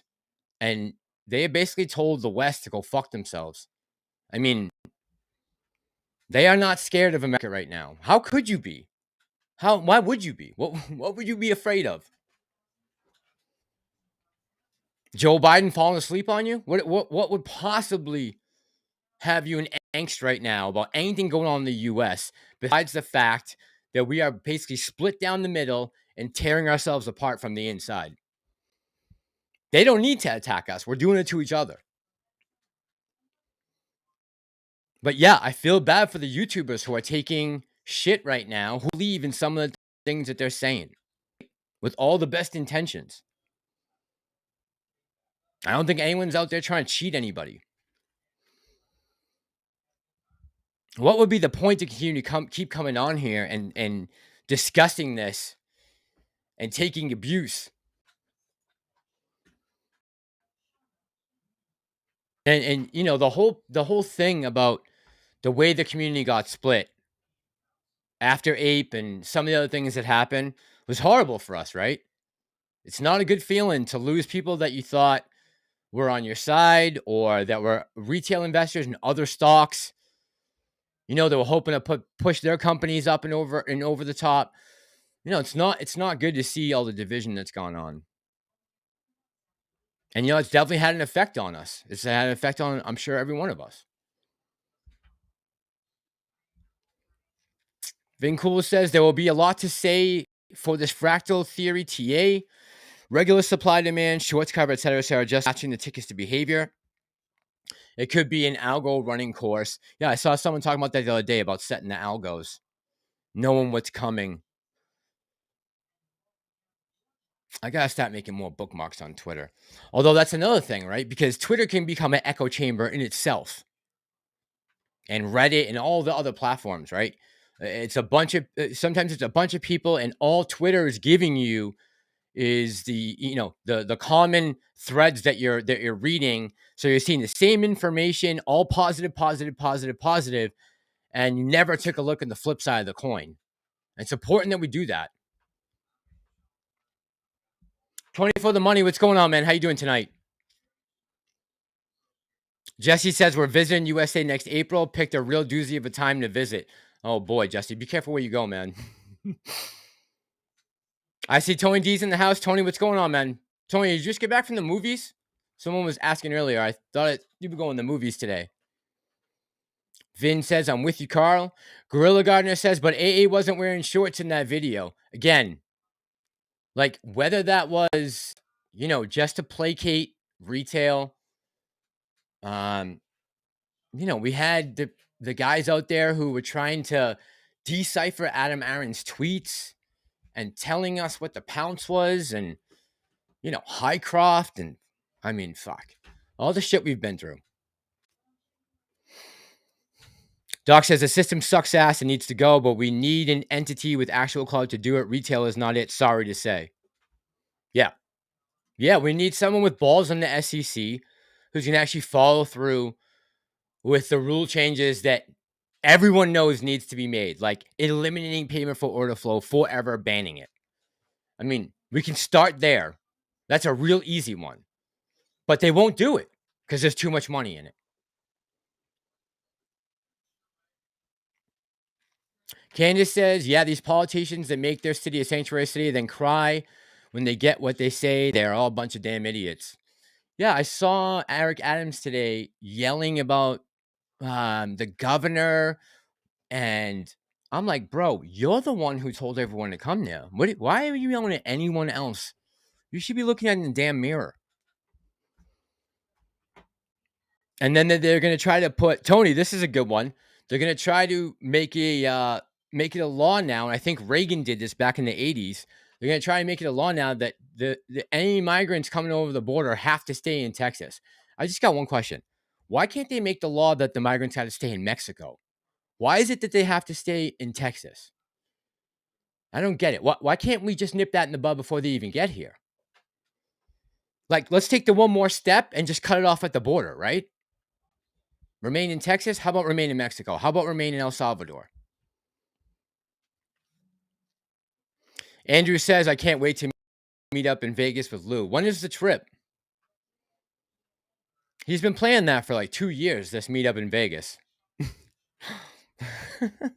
Unfortunately, we can't go back and find the videos, but because he already. And someone asked about the YouTubers again, like the guys who deleted a bunch of their material and stuff. Like, obviously, they got something to hide. If you are deleting a bunch of your shit, you got something to hide. You are nervous about someone opening the books up on you. It's the only reason that you would possibly go and delete all that content or erase your channel or something like that. There's something going on that you don't want people to know. And if you don't have that issue, there's no reason for you to do that. I don't think, at least. Doug says Tony has been giving good advice along the way. Yeah, man. I mean, look, there's a reason why Sufjan was asking me earlier about, doing collabs. There's a reason why I've only really gone on with Tony except for a couple other exceptions, right? I've been on with CSI a couple times and Mike from Own the Float, but there's a reason why I've stuck with Tony this whole time is because he's giving good advice and I know where his heart's at. So that's important to me.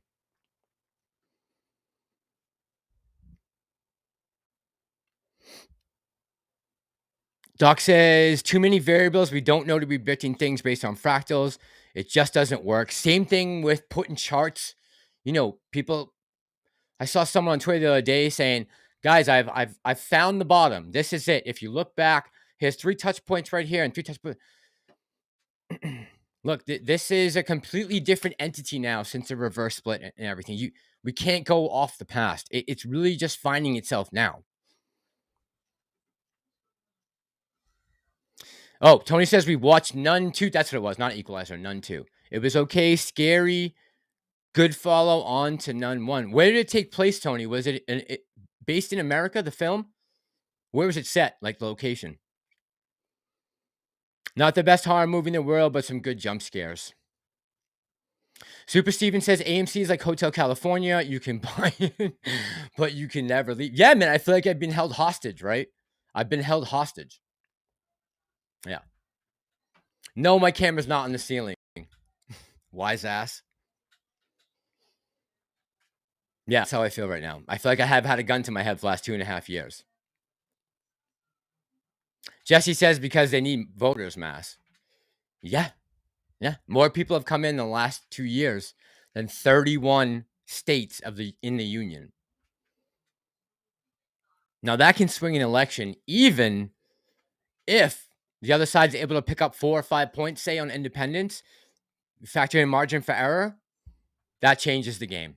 That's a W right there. You get all those people filling out a ballot, and now you're giving them IDs, game over. And that could happen with like I said, with a Harris Buttigieg ticket. Imagine. And of course, if you don't vote for them, you know what you are. If you don't vote for a Harris Buttigieg ticket, you know what they're going to say. You know it's coming. Cancel Bubba says they want migrants to stay in Texas, apparently because they're trying to turn Texas blue. Right. Yeah, I know.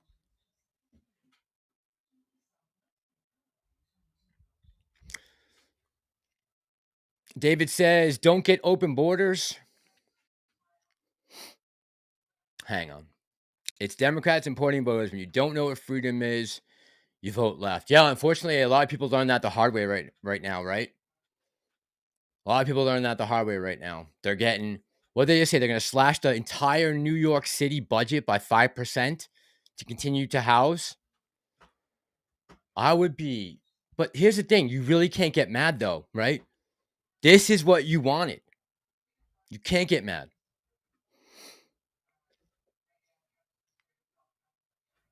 $17.96 Patriot says Americans must stop complying with government wishes.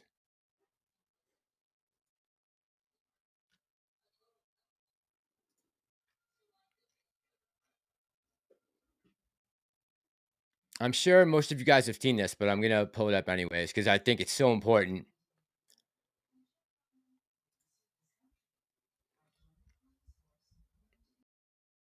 Because I really never believed that I would hear this.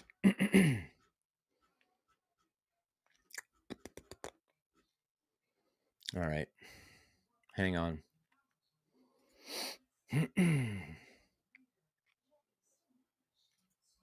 So this was, for you guys who haven't seen it, this was a press conference from Albuquerque 2 days ago from the governor of New Mexico. And this might be the craziest thing I've ever seen. I thought I'd seen it all. But again, and even though I doubt this will ever hold up anywhere, the fact that they have the balls to come out and say it is just, it shows you. All right, hang on.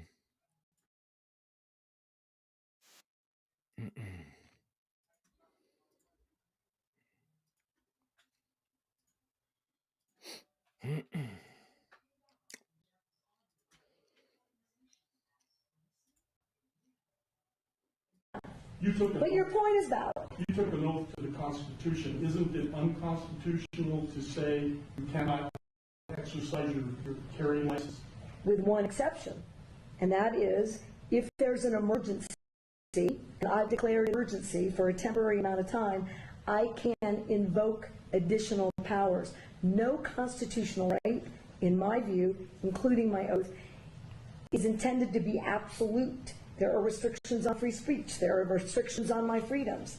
In this emergency, this 11-year-old and all these parents who have lost all these children, they deserve my attention to have the debate about whether or not in an emergency we can create a safer environment. Because what are their constitutional rights? I took an oath to uphold those too. And if we ignore this growing problem without being bold, I've said to every other New Mexican, your rights are subrogated to theirs. And they are not, in my view. Wait a minute, you're talking about crimes. There are already laws against the crimes, so how are their rights? I got it, but again, if I'm unsafe, who's standing up for that right? If this climate is so out of control, somebody should do something. I'm doing as much as I know to do. Now, do you really think that criminals are going to hear this message and not carry a gun in Albuquerque on the streets for 30 days? No. But here's what I do think. It's a pretty resounding message.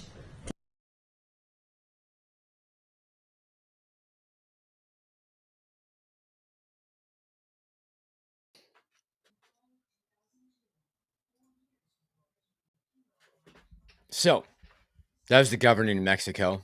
Lovely woman. George Soros backed Democrat. Trying to suspend the Second Amendment.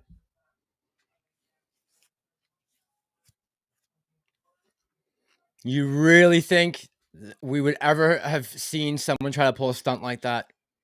Imagine that 10 years ago. This is scary shit. Very scary. Because they've already infringed on free speech. They've shut down guys on YouTube. They're shutting down guys on Twitter, Facebook, left and right.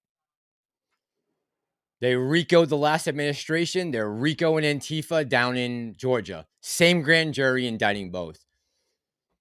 We're headed towards totalitarianism.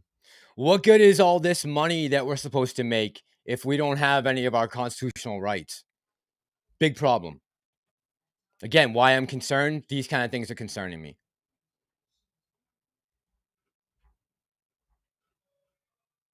Trying to jail your political opponents, that scares me. I never thought I'd see that in this country. Because where does it end? Where does it end? Mo Moses says it won't stop. Yes, she goes, you think it's going to stop criminals? No, it will just stop the law-abiding citizens who actually listen to my bullshit. So I'm going to put their lives at risk as I defund the police who won't answer when you call 911 because you've been shot. I mean, she should be removed from office immediately. She should already be gone. But no one's got a spine anywhere to actually step up and take these people out. No one's got a spine. Same thing. That's across the board, man. A lot of these people just don't have the guts to do it. They're so deeply entrenched in the establishment that they don't have the guts to do it. And therefore, we're seeing nothing, no repercussions for actions like that, right? Taking away people's ability to speak, no repercussions. Under oath to Congress, no repercussions. It's a fucking clown show right now, and the president can't finish a sentence.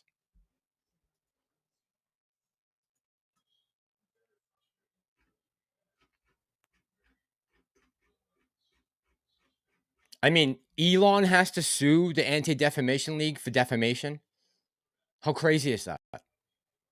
And then they're trying to say that he's an enemy of the state for not assisting Ukraine by using Starlink to blow up the Russian Black Fleet, which probably would have sent us into a nuclear, some kind of nuclear strike, if that had happened. Thank God Elon didn't let them use Starlink for that. Because that would be a smack in the face to Putin, that he would have to make sure that people got the message, don't try that again, or don't do that again. Like, to know how close we could have already been right now to World War III is just crazy. And these people are on mainstream media beating the drums to arrest Elon. It's wild, man.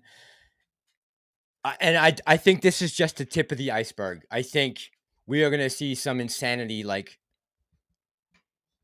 10 times worse than 2020. Because the stakes are so high right now. And if anything, over the last 3 years, the country has become more divided. I'm thankful that I'm in a community right now that all of us seem to get along no matter what. You know, I think we all understand that we're all American citizens. We have free will. We have freedom of speech, at least on this platform, this channel you do. And I think we can all appreciate that, which is good. But I mean, they're wiping content creators, sending guys to prison. It's getting scary. And I think it's going to get worse. I think this is just the tip of the iceberg. It's still very early. And none of the tactics so far have seemed to work, right? They just shot down Biden. I think the Supreme Court or maybe it was a court in D.C. just said they can't interfere anymore with social media platforms. No more interference. Now, are they going to abide by that new stipulation in the law? I don't know. Probably not. Who says they got to do that? Just like who says they got to cover anything? Who's going to make them? Lucy in the Sky, what's up, Don? How you doing tonight? Candace says we don't have to be invaded. They're going to make sure we have a civil war and tear ourselves apart. Yeah, but if you add, 5 or 6 million fighting age men to your side, that helps. I mean, they're fighting the cops in New York right now. They're jumping people, raping women. Fucking out of control, man. Out of control. And we've seen just the tip of the iceberg, in my opinion. This invasion was calculated. They did it on purpose. They wanted this to come in. They wanted this influx. And for everyone who, was the conspiracy theorist saying, oh, no, they are not a strain on the welfare system. They're actually a benefit to the country. Really? Tell that to New York right now, $13 billion in the hole. And they've only got a snippet of what they have down in Texas. We were told over and over again that they were not a strain on the welfare system. They were a benefit to the, to the country. And so far, that has not proven to be true. Gorilla Gun says, this lady really said the Constitution isn't absolute. Yeah. That should scare the shit out of you that a governor would actually say that. For emergency powers. Yes. It is scary.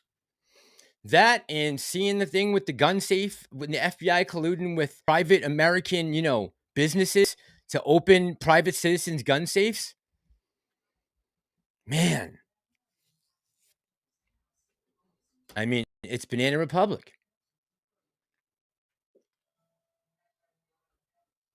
Dana says, I bet he could fill a diaper, though. Who's talking about, Biden? Lucy says the sheriff should arrest her immediately. He should have got right up, thrown her in cuffs, and walked her off live on camera.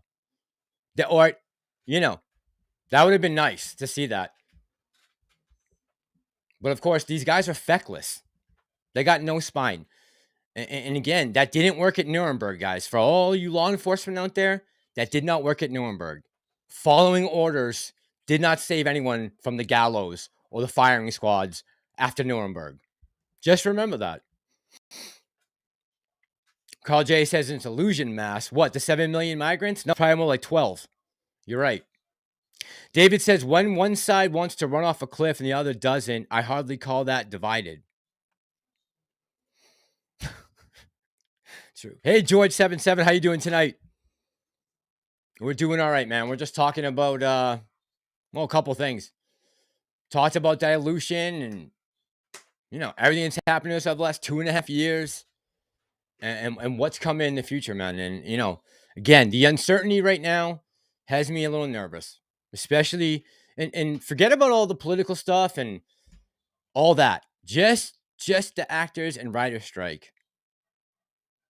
That's the one, as far as the stock goes, that to me is probably our biggest immediate worry, is bringing that to an end and getting back into a rhythm, getting back into a production schedule and a release schedule. Again, the longer this goes on, shorts are licking their lips. Because without these people, we have no industry. There's no way to put asses in the seats.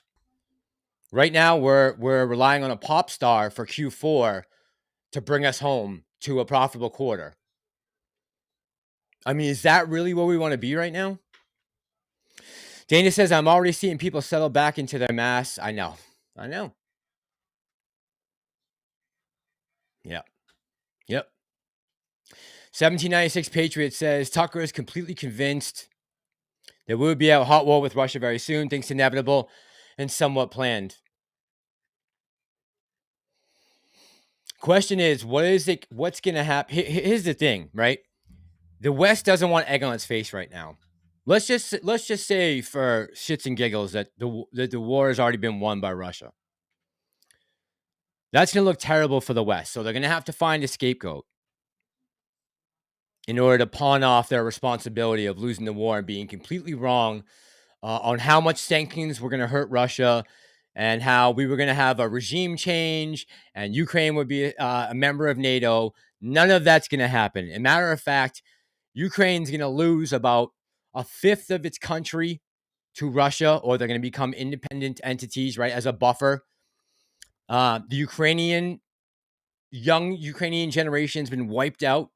BlackRock's going to roll in and make, hundreds of billions of dollars in profit off a war-torn country that's had its infrastructure blown to smithereens. And getting back to what I said, so my problem is when that happens and the realization is there and it's it cannot be denied that the war is over and that Ukraine's going to lose, will they take the next step to escalate or will they back down? And, I see some of these people who, man, they really think that they know better than anyone else. Victoria Nuland just came out the other day and was talking about Ukraine. And she sounds like she has no clue what's going on, even though she was just there. Hang on.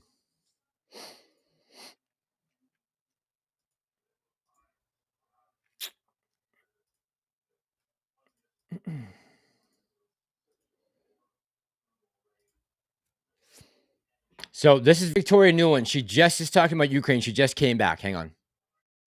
Well,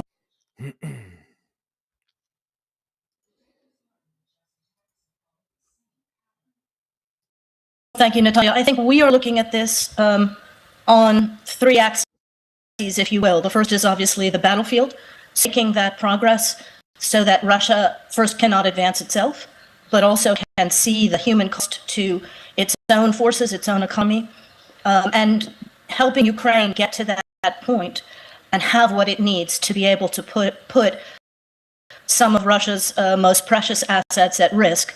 And that's one way to make harder about whether continuing on the battlefield or being willing to talk is in their better interest. So that's one axis.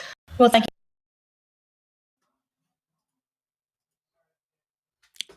I mean, she must know she sounds completely delusional, right?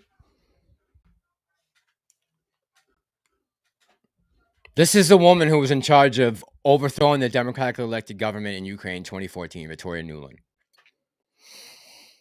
I mean, they're just... Yeah, see, I think the ego and the narcissism here is on a whole nother level that I don't think even us lay folk down here can even understand. They think they are so smart and, they have this revenge thing because some of these retards believe that, Russia has been trying to destroy the West and wants Ukraine. Russia doesn't give a shit about any of that. But they think they know best. She's saying they're going to use something to hurt Putin where it really counts. Even though I've heard sanctions were going to destroy the Russian economy, and we blew up the Nord Stream pipeline. They weren't going to be able to sell natural gas anymore to Europe. Right? I've heard it all. I've heard all the excuses that things were going to happen. I heard the counteroffensive back in April was going to drive right into Moscow. They've taken over a couple villages in the last 6 months, the cost of 40,000 Ukrainians. And this lady's on here still banging the war drum. They're not going to stop. And if Tucker's right and we go to a hot war, then all bets are off on everything, right? Let me get back to the comments. George says, now George knows a lot what's going on over there, I would think, George, right? George says, Western Ukraine will go back to Hungary, Poland, Romania, east and south back to Russia. Just watch Madam Secretary. It's all there. Yeah, George, I got your email you sent me about that. Thank you, man. I got that. I forgot all about that. I did see that. It is in Madam Secretary. He's right. There's an episode of Madam Secretary with Tia Leone happens in the episode, and that's exactly what happens.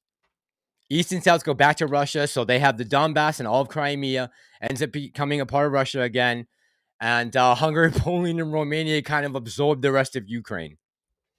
But George, I think BlackRock, Hungary, Poland, and Romania will be part of that conglomerate. San Diego Laundromat says Newland is the biggest warmonger leading industrial. I know. Yeah. Yep. And she just got a promotion. Fucking war pigs. Siren Muscle says a coworker and a friend of mine who was a test subject for the Pfizer jab in 2020 took all the jabs and boosters. Now in 2023 has lymphoma. Is he young? Jesus, Siren Muscle. Is he young? I saw on Facebook Pfizer was looking for unvaccinated patients for trial studies on boosters. Yeah, okay. I hope your friend does all right, Siren Muscle. Jeez. 60? Yeah, sorry about that. I'm sorry to hear that. That's awful. And you can't sue, right? Nothing they can do about it. Not to say that it was from the jab, of course.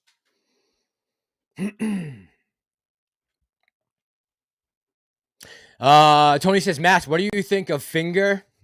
People calling Finger with 2% reported short interest. Yeah, I saw that, T. I'm a little worried about that, Tony, because we've had this line of potential life-changing money in a short squeeze play for the last 2.5 years about AMC, and we have 3.5 million retail investors that we know of that probably own the entire float. Yet Finger with 2% interest has the potential for life-changing play. Who's going to make them cover the 175 million shorts?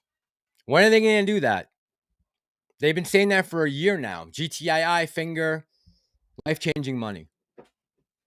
Again, those words, you got to be careful with your words when you're talking on here because people have their money involved. Like, be careful with what you say, especially for someone who's been in AMC this whole time and GME, knowing that every day we're waiting for shorts to start closing, just to rip off and say GTI and Finger are going to be a life-changing play because of how deep the shorts are right now, and they're fucked, and retail has them cornered. Oh, yeah?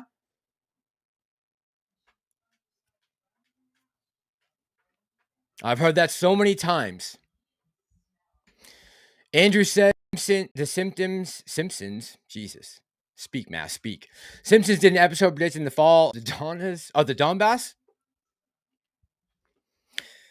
Jesse Mass says generals gather in their masses just like witches have black masses. Siren Muscle's nothing you can do. Nope. And Pfizer and Moderna and them made sure that they were not going to be held accountable for anything, right?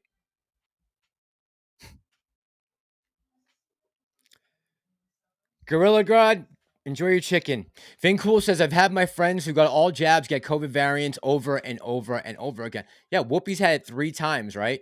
Her dumbass is sitting in her apartment alone with a mask on a Zoom call. I mean,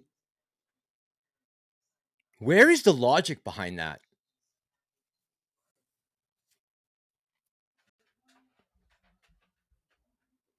Prometheus, what's going on, brother? How you doing tonight? Prometheus says, we don't get these people out of our government, that we are FUBAR. All this fighting in Ukraine's BlackRock's investment. Yes, yeah. Zelensky's been talking about it. He can't wait for BlackRock and Vanguard to get in there and start pouring money into that place. I can't even imagine how many hundreds of millions of dollars have been siphoned off to some of these oligarchs in Ukraine. 1796 Patriot says Russia was promised that NATO would encroach on their borders, and that promise was breached the way I understand it. So Russia was promised that Ukraine would not join NATO. That was part of the Minsk Accords, right? That Ukraine would be eligible for NATO. It also said at the end, I think right before Gorbachev left, that the deal was they would not increase, NATO would increase 1 more inch towards Mother Russia. They didn't keep that either. Just think about how many countries were added to NATO after Gorbachev. What was that, 86?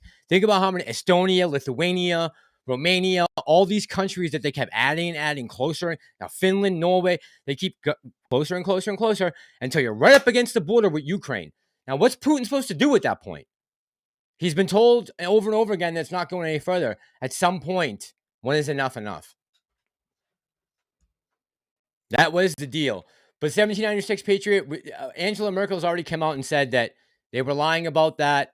They were using that so they could have time to equip and arm the Ukrainian fighters, and that they were never going to hold to that deal. So America's word is basically shit right now anyways, because they've already come out and admitted that. So why Putin would take anyone's word in the West on anything, especially when he is accomplished almost everything he's wanted to do at a ratio 7-1 on casualties. Why would Russia want to sit down and talk now?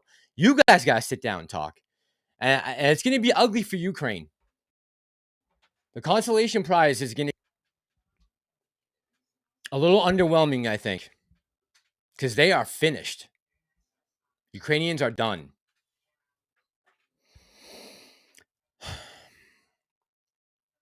Sir Haldla Huntington says, we had them cornered in BBIG, naked, AMC, GME, BB. Yeah, I know. Exactly. Right. Again, who's going to make them cover? If the regulatory bodies are not on top of their job and doing what they're supposed to be doing and make sure that things are running in the market on the up and up, then there's no stopping the corruption or their ability to find loopholes and gray areas where they can manipulate price action.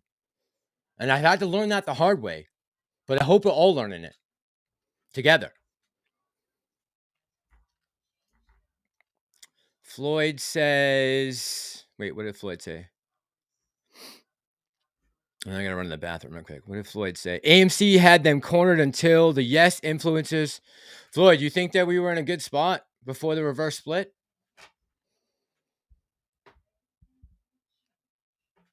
I mean, we could have sold, I guess, 500 million ape and raised, 300 or 400 million.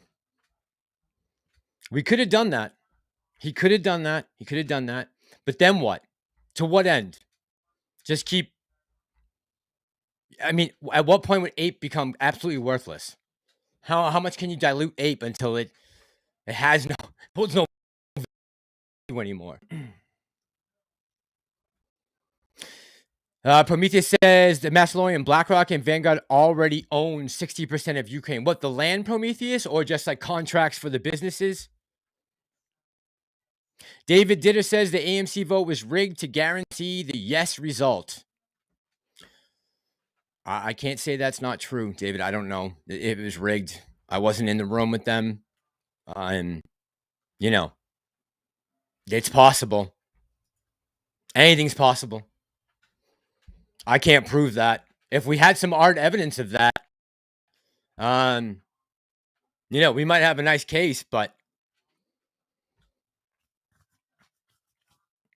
Carl J says back to one ticker in the best spot. Man, there I just wanted to fucking get ape off of my brokerage account. Onto my it's been a nightmare. I wanted it gone. And you know,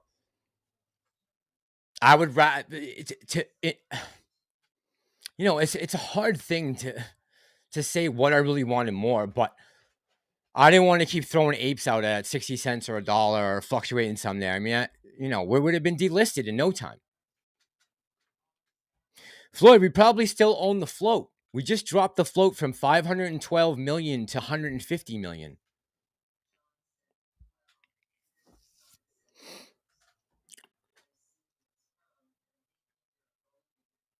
Vince says either way, ape or otherwise, dilution was going down. Probably better this way. Yeah, man. Like now that it's happened, like, okay, those shares are gone. They've consolidated down, and instead of me having, you know, 500 apes in one account and, you know, 60 cents, I'm just, it does to me, it just feels, and again, it's all about how the market sees it, right? It's how does the market view it? To me, the less shares and the higher price gives the appearance of a stronger stock to retail investors, to day traders, to institutions. It just makes the stock, it didn't look good before the reverse split. In my opinion, it looked like both Ape and AMC were tanking like crazy. Like it just wasn't a good looking thing. I think it looks much better right now.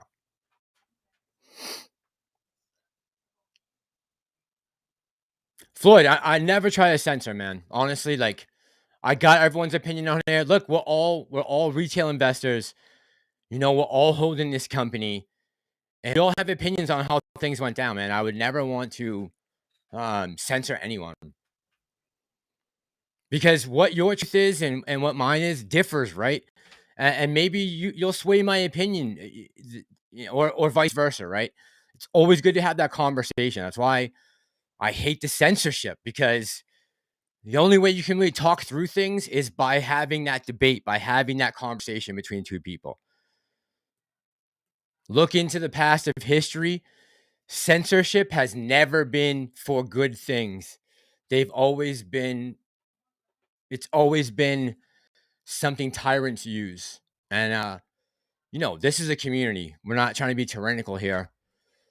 And you might end up being right, man.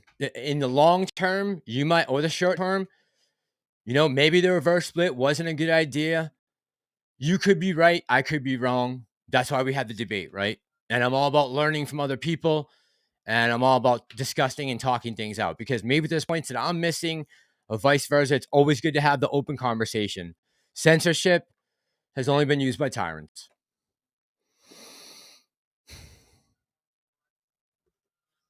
Table Rock guy, how you doing tonight? Good to see you, man. I got your wave there. You doing some fishing tonight? Good to see you, bro. Floyd says the force is strong with you. Agree 100%. Thanks, man. Vin says, I just hate that AA emphatically sold Ape to shareholders as not that. I know, man. I know. Again, the wording was fucking lousy, right? He was placating. He was placating the retail, no doubt about it. And he used some shady language and some shitty tactics to get what he had to do done. As a CEO trying to save his company, make it profitable. So I understand the logic behind it. I don't like the way that it was done, but I understand where he's coming from. Again, you know, I can put this blame back on myself by saying in May and June and July of 2021, in August, when the guy was asking for shares and telling us that, you know, this would be a good thing to be able to raise capital right now with these high stock prices, I was adamant that could not happen. And, you know, if I could take that back now, I would, but hindsight's 2020. Prometheus says, and they own the politicians here, and they'll funny money back to Ukraine. Isn't socialism great? Unreal, man. Unreal.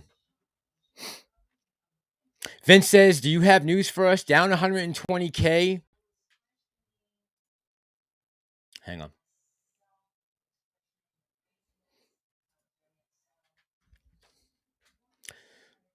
I'm ready to blow my head off. Hey, man, we are all in the same boat, bro. I was just, I mean, if you go back and start from the beginning of the live stream, I was talking about my future strategies for this play itself and how I'm looking at this stock now going forward. And then I'm tired of taking the L's over and over and over again by just buying and holding and hoping for things to work themselves out, or a miracle, or Gary Gensler to swoop in and save retail with some, some great policy that he puts in place. I need to start thinking proactive. Doing the same thing over, like Grandpa said earlier, doing the same thing over and over again, expecting different results is insanity. And I'm losing my mind right now. I'm in the same boat as you, man. I'm ready to blow my head off because my account has gotten absolutely wiped, right? So going forward, I was telling everyone in the chat tonight, I am looking for ways to capitalize, make money from these fuckers one way or the other. I don't care how we do it. But if we come into runs again, I'm not just going to sit around and pray for the best. I'm going to start thinking proactively like a real retail trader should be doing. And when we get runs, capitalize on them, because the strategy and this echo chamber I've been in has not worked so far. So I'm willing to give anything else a chance to try to take some profits. And I told everyone in the chat that and that's viewing tonight, anything I bought up to this point, I will not touch, won't sell any of it. Anything I buy going forward, especially in what my opinion is a big dip right now and an undervalued stock, right? That's extremely on the cheap right now. If I can turn a profit on that, I can't promise anyone that I'm just going to sit there, buy and hold and pray. I am going to be looking to take profits going forward because that's what a retail trader does. Carl says, take a breath. You know what? Can I just get like 2 minutes, guys? It's really hot in this room right now. I just want to step outside, just get a breath of fresh air.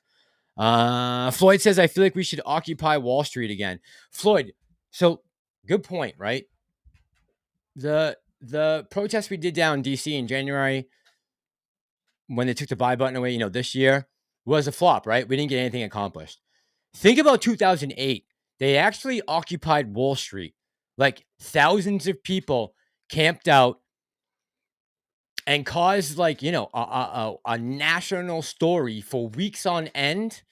And we are right back in the same place that we were in 2008, maybe even worse. This next recession that we're going to have.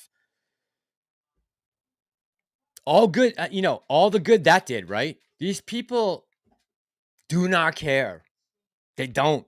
They will, like one guy said that worked on Wall Street back in 2008. Remember, they said, does this have any effect on you? And he goes, yeah. He goes, I have to step over someone when I walk in the front door to JP Morgan in the morning. So it has no effect on you? He said, no. He's right. What does that do? Like, think about it. We're in a worse, we went through the 2008 Occupy Wall Street, and we're in a worse position 20 years later, 15 years later than we were back then. It's amazing. But that didn't work. You would think actually setting up shop on their front lawn would cause them to act, but hasn't worked. We are worse off than we were then. We're going to see a bigger crush on this economy than we did back in 2008. I can't guarantee that, but that's what big money is betting. And everything I've seen over the last 3 years tells me that there's a lot of funny money right now in the market. A lot of it got sucked out last year, right, when we had that huge bear run. But a lot of it's been put back in now. I don't know if, I've heard people talking about pausing raising the interest rates in September. There might not be a rate hike.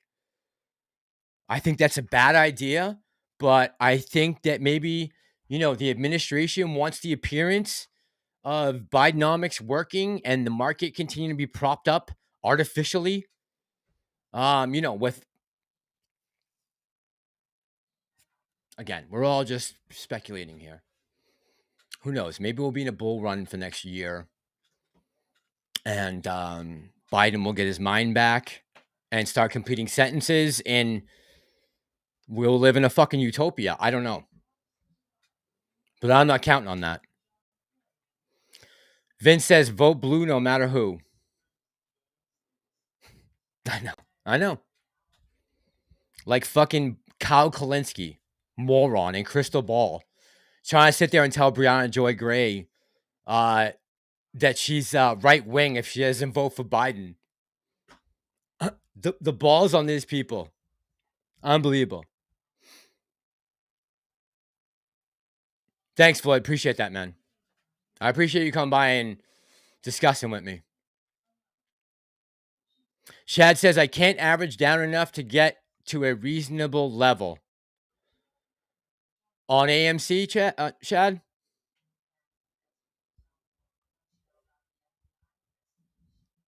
Yeah, Tony's saying he knows a lot of people that are buying these low levels.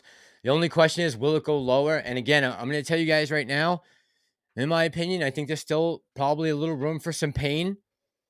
I'm not going to do anything immediately Monday morning. I'm going to see how the overall market looks. Check the pre-market, see what happens at the opening bell. And if we start to see a little bit of a sell-off, I'm going to wait. I want to take every penny I can. Don't give them an inch. Jesse said, but in 08, people actually wanted to leave their house. No, they had to leave their house. Obama threw 5 million people out of their house and gave bonuses to the banks. Remember? The greatest president ever in history, who dropped more bombs than, dropped so many bombs that we ran out of bombs. Obama, the great uniter.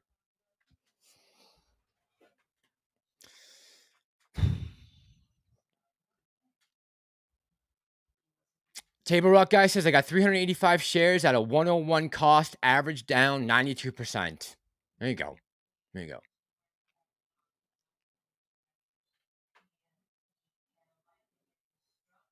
Siren Muscle says, here in Los Angeles, if you mention Trump, you will get your head chewed off. These people will still vote blue. Insane.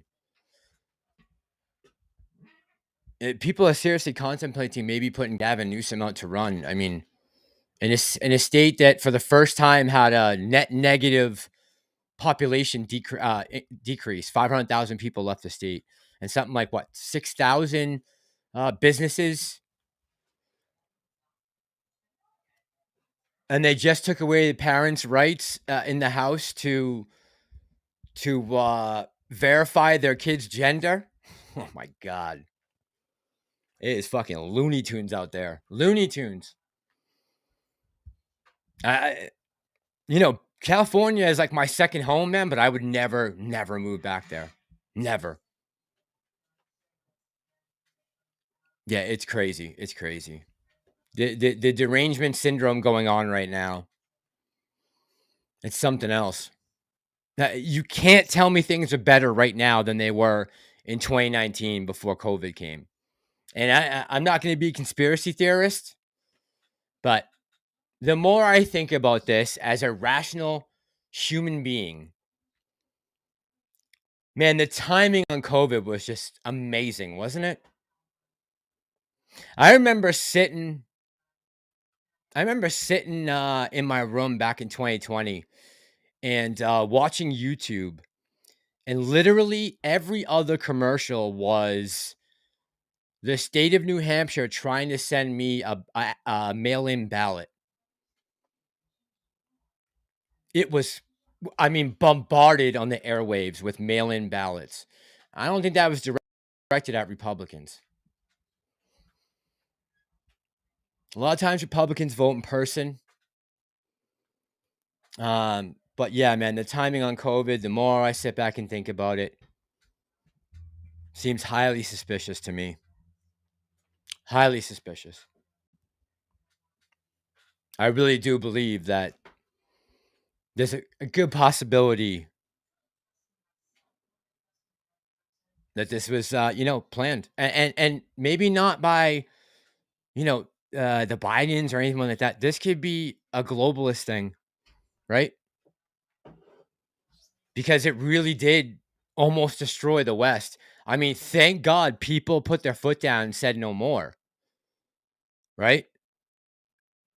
Unlike a lot of other countries where you can't do that, thankfully. And that's why they hate us so much, is because we do have all this freedom, we do have all this leeway, and we do have the ability to possess guns and turn on a government that seems tyrannical. That's why they hate us. And the reason why the elites hate the middle class is because we don't need them. If we continue to be middle class citizens, you don't need the government. And so they'll never get your vote, right? So they need to keep their foot on your face so that you have to vote for them. I mean, there's a reason they're trying to wipe out the middle class right now. It's very calculated. They want you to beg for CBDCs and digital IDs. They don't want you to have the option. They don't want you to be able to own your own place and, do all the things that the middle class has been doing for the last 50 years, because the way they can keep control is by keeping you oppressed. And that goes across the board for every race, creed, color, religion, doesn't matter. The middle class is dangerous to the establishment. And so the more people they can drop out of the middle class, the more people that are depending on them to come rescue them. And that's what they want. They want you dependent on them. Uwork says, hey, Mass and everyone else, these are hard times, but I think this play is far from over. I agree with you. We have no idea what's going to happen, right, Uwork? We have no clue. I can't sit there and tell you that we're not set up for some type of massive move right now like you've never seen before. That's absolutely possible. I'm just not hanging on every word of that and waiting by on the sidelines for that to happen. I'm going to keep going. I think this play is far from over. Hedges liquidity is drying up. I think we can all feel something big is coming. Get ready and don't lose hope. I haven't lost hope. That's not what this is about. It's definitely not losing hope or faith, right? Again, I have faith in the community. I have faith in you guys. I have faith in the AMC and that the movies will be okay as long as this strike gets over relatively soon. I've lost faith in the establishment and them having two shits or giving two shits about any of our complaints or any of our issues where we see, blatant corruption going on. Start with Nancy Pelosi and establishing policy off stock options, right down to what happened on January 2021, down to Sam Bankman-Fried giving $40 million to Republican and Democrat politicians as kickbacks so that he was able to operate illegally, an illegal trading platform like that, and rob the everyday investor who put money into FTX and all those fuckers on YouTube who pumped it, right?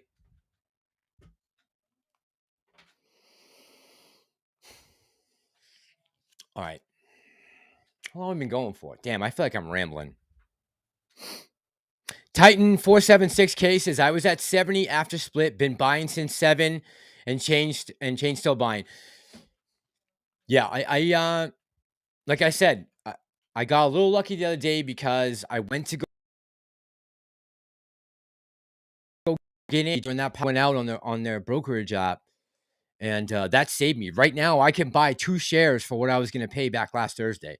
So I'm very happy for that. Thank you for the gods, whoever shut that off on me. Andrew says, Michelle Obama, book it. You think so, Andrew? Carl J says, oh my God, Newsom, I live here in Cali. No way. Jesse, that's pure rumors, man. I have no way to verify that. I wouldn't look. They must be getting desperate at this point. Desperation.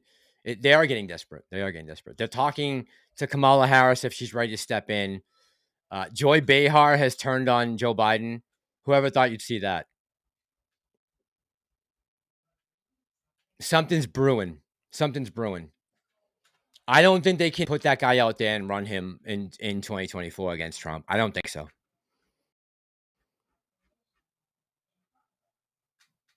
Overall, we talked about stability. We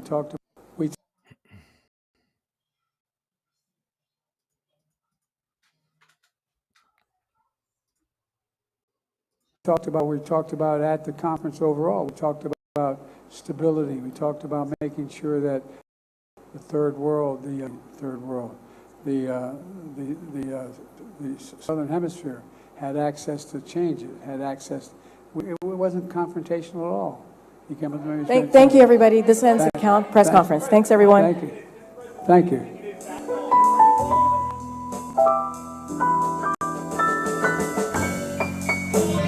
Are you putting U.S. strategic interests above human rights here in Vietnam? I've raised it with every person I've met with. Mr. President, are you worried about your son being indicted, Mr. President?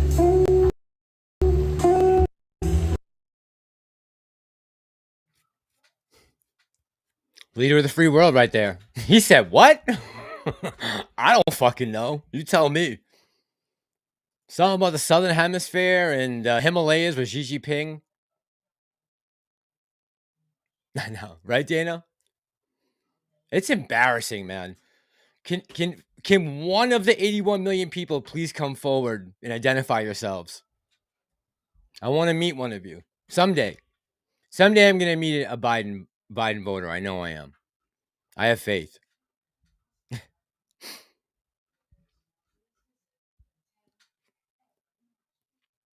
So Floyd says, why is IMAX and Cinemark both up and AMC is down? Doesn't make sense to me. Floyd, different floats. They're fundamentals, right? The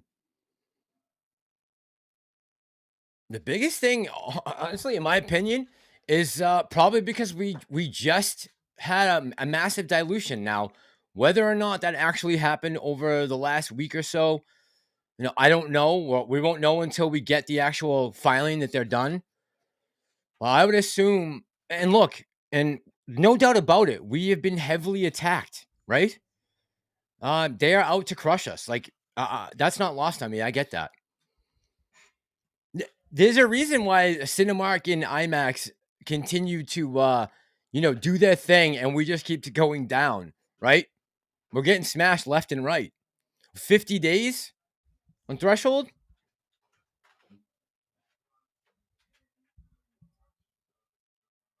And again, this whole thing of, talking about the future of this company, I have faith in the community. I have faith in all of you guys. I have faith in AMC, but I don't trust the other forces at work here anymore. I just don't. I just don't. You know what? I thought back in January of 2021 that, okay, we're going to get some eyeballs on this, and, mainstream's talking about it, and people are pissed, and people lost money, and they're going to get called in front of Congress. And I said, all right, man, like, all right, we got a good chance there. We could repeat this. We could definitely do this again. Now that they have clearly been warned that this is not going to be allowed to stand again, as far as taking away retail's ability to buy, I thought that we'd be on the up and up, at least with AMC and GME and some of the other meme stocks, right? That's what I was mostly focused on back then. But I was wrong. Even with all this attention and the eyes on it, these things are able to continue. So, and let me say this, and even though I was wrong about that, in June when we ran again, I said, okay, all right, then maybe really things are, really, maybe they did take some actions back in January to ensure that we will get we will get actual price action from supply and demand and from buying pressure and selling pressure, based off, at that point, no fundamentals, right? AMC wasn't doing that great, but we were definitely seeing a squeeze, right? And I'm like, all right, we're doing it again. I could see the fruit being bearing, right, from everything we had worked up from January to June. That all, everything that worked up from 801 to 13, and I could see things playing out, and I was able to track it, and there was a pattern that led us from January to June, and we had those perfect conditions to run up again. And so still in June 2021, I had faith in the system.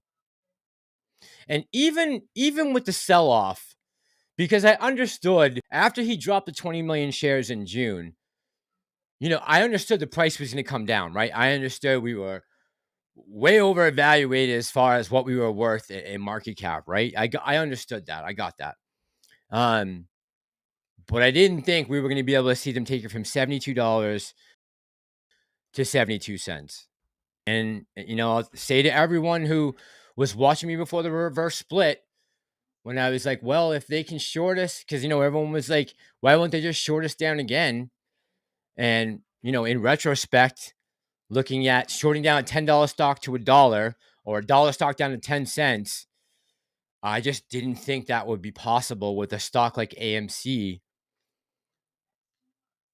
It's not one of these meme stocks that, has no earnings, and, they had, this to me was different. And the fact that we owned probably the entire float helped me with that decision to stay in. And so far, I've been wrong on all counts because all we've done is drop in price. And I said it earlier, and I'll say it one more time. My echo chamber, I'm out of my echo chamber, and I'm going to start listening to those who are being successful in taking money from these guys. I want to take some W's. I think all of retail should. We've been getting smashed forever. And any way we can help each other to make some money and take that money from them and not each other, I'm down with. I've sat back long enough on the sidelines, like I said, waiting for something good to come. And I haven't seen enough to prove to me that we as retail by ourselves are capable of pulling something off like that again. Not in this market, not this month. Now, I could be totally wrong, and that's why I'm holding all my shares that I bought to this point. In case that day does come, I can make a ton of money. But my money going forward, I'm going to be a little smarter with than just buying, holding, and praying.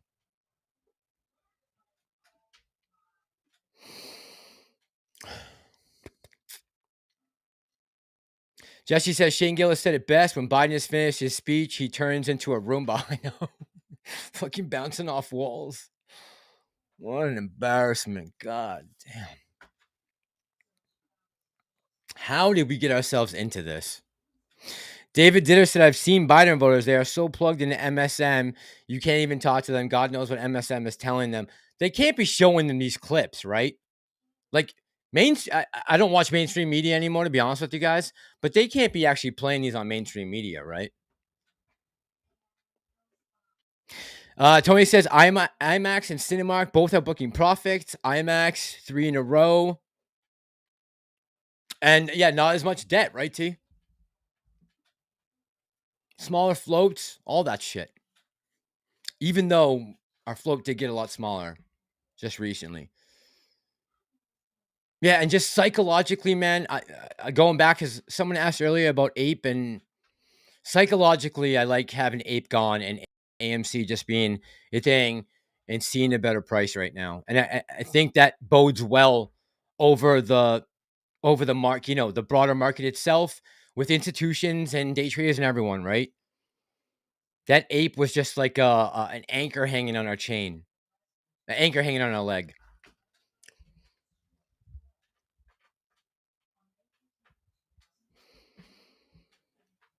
Carl says, tough road to hoe, admitting that.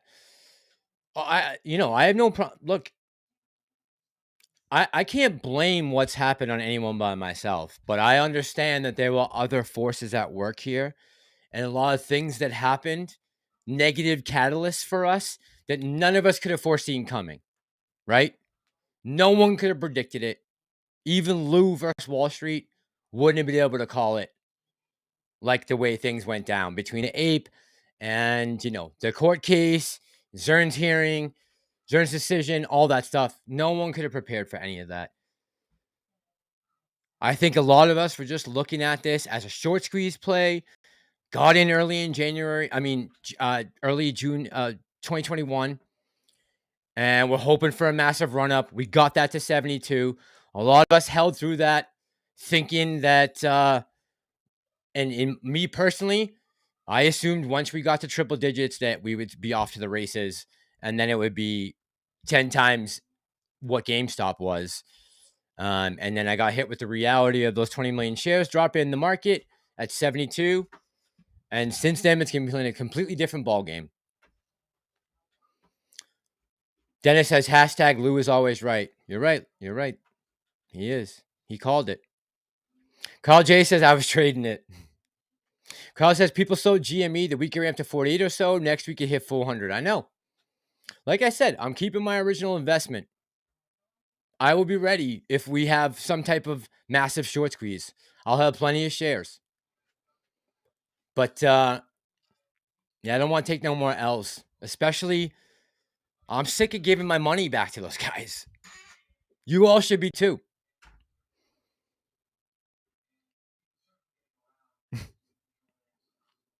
Shad says we don't own the float anymore. According to Webull, yeah, we only own 90%. I did see that.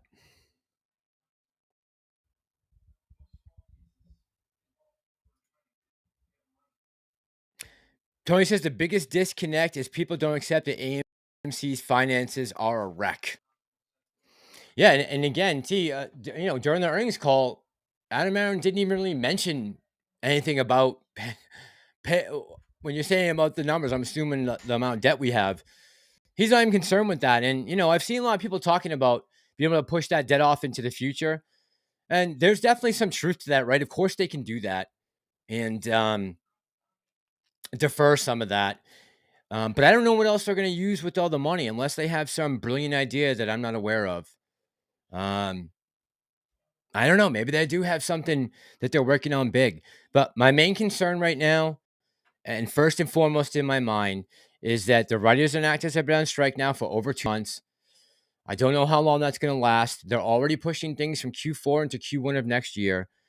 And the longer that this continues, the more risk we are assuming on staying in this play and not trying to capitalize on any runs that might come in the very near future. And I can't sit on my hands and watch us get wiped out again. Now, I'm praying that this strike is over very soon. It sounds like the pinch is being put on some of these, people that are in the union. And I hate to see that because, I want to fight for the little guy over the corporation, obviously. But as an AMC shareholder, I would like to see it come to an end.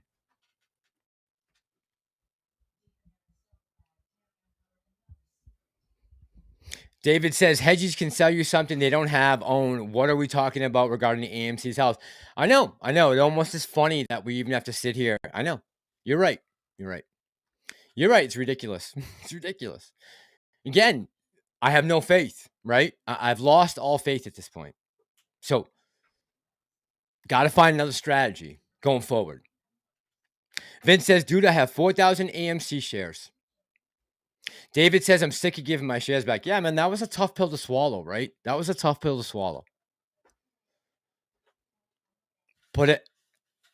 And it was bitter, right? But now looking at the portfolio and the stock overall, not having that ape and AMC anymore, and those prices always going down together, it just seems to me like psychologically that is a better stock. Those two combining back into each other and bringing the price up is a more appealing stock to the broader market. And that's what I was looking for, right? I want the appeal to be brought back to AMC, where people, institutions, and day traders want to jump in and buy it because we need that buying pressure. We need that volume, right? Lucy says, don't hate me, but I'm hedging with puts right now. So far, I'm up 1,000% on my puts. See? No, that's a lady taking advantage. And she's taking that money right out of the hedge fund's pockets.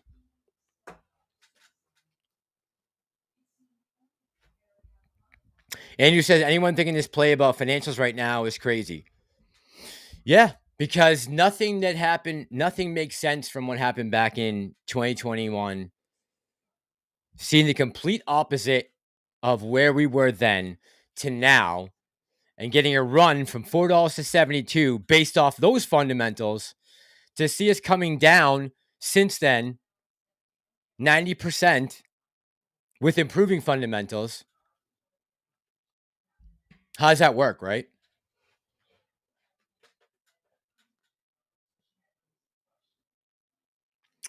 David Ditter says, shit, elephant in the room, post-strike, Hollywood can't make it. That's another problem, man. And I mentioned this earlier, right? When I first bought this stock, I didn't realize that Hollywood was, I really didn't, especially Disney. Like, I was counting big on Disney to help pull AMC up from bankruptcy, right? With some of the things that I was anticipating with them, with Marvel and Lucasfilm and Pixar. Like, that weighed heavily on my decision to buy back in, right? Because they had pushed all those movies out, and I'm like, man, they're going to be dropping all the Marvel's movies, and they'll have some Pixar stuff coming out, and Lucasfilm. I'm like, all right, that's going to help with that. I wasn't expecting Disney to go woke, man. And that certainly has not been beneficial to retail traders, especially holding AMC. And yeah, that's absolutely a problem. Like, you know, we've seen a lot of good movies come out this year between Avatar and Super Mario Brothers and, you know, Sounds of Freedom. There have been some surprises, right? Barbieheimer did really awesome. But those mainstays, those, you know, those corporate, the movies that you always thought would be there, like the Disney, the animated stuff and the superhero stuff, has just been complete trash. And I did not anticipate that as well. And yeah, that's absolutely a problem, David, going forward. I think unless you know, unless they turn it around and cut that nonsense out, especially Disney, because they're the biggest perpetrator of it, and they probably cost us the most in revenue. I mean, you got the Lightyear movies, the Toy Story movies, 4 in a row with $1 billion box offices, and this piece of shit can't even make $100 million. That's a disgrace. And I remember talking about when Bob Iger came back, man, and Adam Aron was singing his praises. I'm like, man, Bob Iger's the one who got this shit started. He's the one who started putting all this shit in and hiring these people right before we left.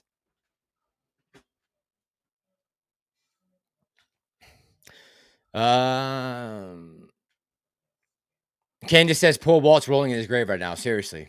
Spinning, right? Like rims. Gorilla Grodd says GME has no place to go but online gaming. Even working there for a while didn't seem like much they could do. My store only sold old copies. That is their bread and butter, right, Gorilla Grodd? And I was asking Marantz about this the other day. I was like, hey, what's the long-term thesis on all digital, just pulling from the cloud, no more physical gaming? Because they're talking about that right now. I saw Ryan Cohen was in an article the other day, I think on Wired or somewhere, saying that all consoles need to have disk drives. But of course, Ryan Cohen's going to say that that's the bread and butter of their company, is the resale of games, right? And, you know, I was reading through, I think I read through a Reddit post. I was just reading all people who were gamers who went to GameStop. I wanted to see, like, what are they saying? And it was about 50-50. I saw about half the people that were in there commenting were saying they wanted to keep physical. They wanted to have, you know, for the covers and, you know, the nuance of it, and to, you know, having that physical game and, you know, being able to resell it or let someone borrow it. The other half were like, screw that. I'm sick of going to GameStop. I could care less. Just make it so I can get it from my couch. So that's even starting to split right now. The gaming community itself is starting to, just like we are, right? Just like we kind of split as far as the people who, even though we do what's best for the company, to those who think he's trying to bankrupt them, right? You get the gamers going the same way. Half of them seems like want to keep physical copies and be able to have discs and disk drives, and the other half could care less about that, and they just want to make shit easy, right? They want to be able to do it from their seat of their home without having to go to a brick and mortar store. Tony says GME needs a transformation. And I think, me and Tony talked about this a while back, that, we had bought GameStop hoping that Ryan Cohen was going to do some massive innovation to the industry, right? With the backing of the name GameStop, having that IP is huge, right? So if you're able to develop the next best thing or whatever is going to revolutionize or be a disruptor in the gaming industry, having that GameStop IP is huge, right? And the distribution network and whatever else they need to use. But so far, the only thing that I've really seen coming from them was the NFT marketplace, which, kind of went nowhere, at least as far as I can tell. And now there's a big discussion on whether or not physical games are even something people want to bother with the extra price for the unit itself, and, swapping out the disc and going to a brick and mortar store. If you get half the people who don't want to do that anymore, more than likely, they're going to find other ways to, cut some of the fat off of that company. And they have been hacking away. I mean, they're cutting hours of operation. They've had to double up on managers. They're having one manager to 2 stores now, and regional, like the size of the stores they're in charge of have doubled. So they've cut a lot of costs, right? And they're going to have a lot of money. But like, what's next? Like, again, what's next? The movie industry has a business model that hasn't failed in 100 years. What's next for gaming? Is GameStop going to be able to overcome this digital revolution that's probably going to happen? Plus, you got the fact of the lawlessness and the crime that's taking place in the inner cities, shutting down brick and mortar and shutting down the malls that they operate in, and Amazon becoming bigger and bigger and bigger, and you can get anything from Best Buy online or Amazon. It's like, where is the game changer with GME? I know they're GME money millionaires, but I'm waiting for the game changer. What's the disruptor to the gaming industry that GameStop brings that's gonna send them back into the stratosphere at a $500 per share, right? I'm just wondering what is that? It ain't the NFT marketplace, that's for damn sure.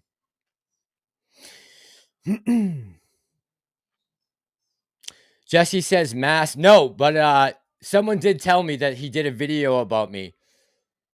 Someone said that he did a video about our live streams and that we made everyone lose their money. I did hear that. Yeah. Someone actually texted me right before I went on last night to tell me that had dropped. I'm not going to give him 2 seconds of my time. I asked him a question. I asked him, how do you feel about the shakeup with the CEOs and Ryan Cohen taking over? And I said, is that something you think is a good sign as far as what their long-term plan is, that they're having all this turnover in the C-suite? Like, does that say that everyone's on the same page with what the game plan is going forward, or do they have no idea what the fuck they're doing? What did I think about the viability of brick and mortar still being able to compete with, Amazon and all those people? Like, is that going to be, is that sustainable if they go all digital at some point, which looks like they're heading that direction? And all that money that they would lose from physical games and the resale of them, like, what do you see as the long term? Because he keeps talking about buying and holding GME and everyone's going to be millionaires. Like, what is the long-term plan for GME to get back to all-time highs? And he just made a video, I guess, about me and Tony's live streams instead. So that's cool. But I'm not going to watch it. Yes, Gorilla Grodd. Yeah, that's what I'm saying. That's exactly what I was asking. Like, what is the game changer? What's the disruptor in the market? You have the name of GameStop. Use that to your advantage, right? You already have the fan base that you're losing. You're losing because of the customer service and everything else that's happening and switching over to digital and people getting sick and tired like Heels vs. Babyface of pronouns on their games. This shit all has an effect, right? And they were talking about striking the other day in the gaming industry, all the actors and voiceover people, because they're not getting paid enough on the sales of the games. Yeah, they should involve more of the content creators in their gaming. Definitely get rid of the pronouns. I mean, nobody's playing Starfield to add in their own pronouns, man. God damn. I mean, you got people out there who are afraid to play the Harry Potter game because they think they're going to be canceled because J.K. Rowling was the author of the book. That's not sustainable. It's not sustainable. If Hassan the Hun won't play your game, you're in big trouble. Lucy says the last 100 years is not an indication of next 100 years. Everything is changing very quickly. Yeah, Lucy, but I'm not worried about them going out of business next year, right? As long as they get their asses back to work and start production again, I'm not worried about the short term. Long term, who knows? Depends how woke they go. You know, there's part of me that wants Disney to suffer because of their policies, because of all this shit that they're putting in their movies, this agenda that they're pushing. Part of me rejoices in seeing them get absolutely clobbered, right? There's part of me inside, deep down, that it gets me excited about just seeing them get absolutely throttled. But there's another part of me that's an AMC shareholder where I want Disney to get their shit together. Because I think we need Disney in the movie industry. They are such a huge part of revenue for the box office and just a slate and amount of films they can put out. But the quality's got to be there. 100%. 100%.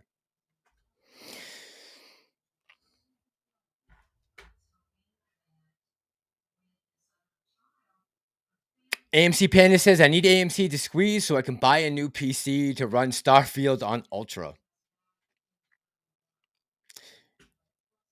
Yeah, I've heard a lot of good reviews about that game. But again, the biggest thing about Starfield is the controversy about the pronouns. Like, it can't just be about the quality of the game, right? And so how many people did that scare away from the buying? It's hurting the gaming industry. It's got to be. They did it with one of the most anticipated releases a couple years ago when they had The Last of Us 2, which was like a huge anticipated game that people have been waiting like a decade for the second part to come out, and it absolutely flopped because it was based off some like lesbian love affair. And I got nothing against. I love lesbians. I have like a ton of their movies, but not in my gaming, right?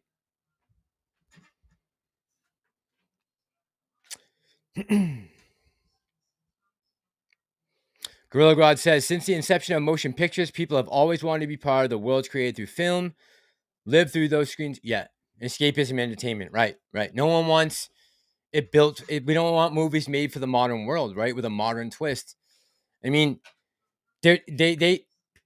And here's the thing. They're continuing to do it. So you can't feel bad for Disney because knowing everything that's gone down the last year and a half, they push something like this Snow White bullshit and, they haven't clearly learned their lesson yet. I guess $900 million is not enough to lose until they can figure out that this isn't working. So they're going to continue to take these L's, but that's hurting me and us and you guys and our stock. So I don't enjoy seeing it. Like I said, deep down inside, there's a part of me that gets excited every time they lose money, but that's also costing us, right? Talking about $1 billion lost from those movies. That's a lot.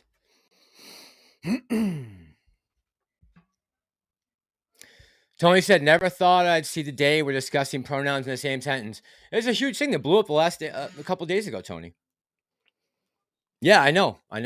Who'd have thunk, right? Sir Hollington says F pronouns, but Starfield on Xbox Series X is so good. Yeah, everything looks great about it until what's that guy's name had a meltdown, man. And then that went viral, right? His channel just blew up. Carl J says, prefer 60-second epic films, no CG, all actors. David Ditter says, Netflix and Amazon and others need to release their content in the theaters first for 30 to 45 days. I do see something in watching concerts. Yeah, and again, there's other ways of streaming revenue for the theaters, right? There's all these things that people have talked about. They've had the UFC fights. Now, I don't know where that's gone because we've had some good UFC fights since then. And I haven't heard too much about that. I've seen people asking Adam Aron about other things like the sporting events, but the Netflix and Amazon, yeah, they should be brought into the fold with, film release in the theaters. Absolutely 100%. Disney's so desperate right now. I saw the other day that they're going to play one of their streaming shows in the theaters. I think it's either the midway point of the series or the last episode. I can't remember, but they made a huge announcement. They're going to be putting one of their streaming shows in the theaters, which is good for AMC. That shows you how desperate Disney is right now. They're in big trouble.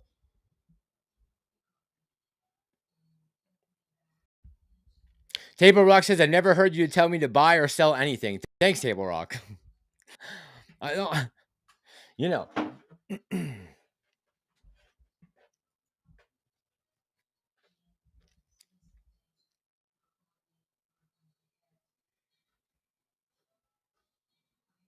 And I don't think this thing is over.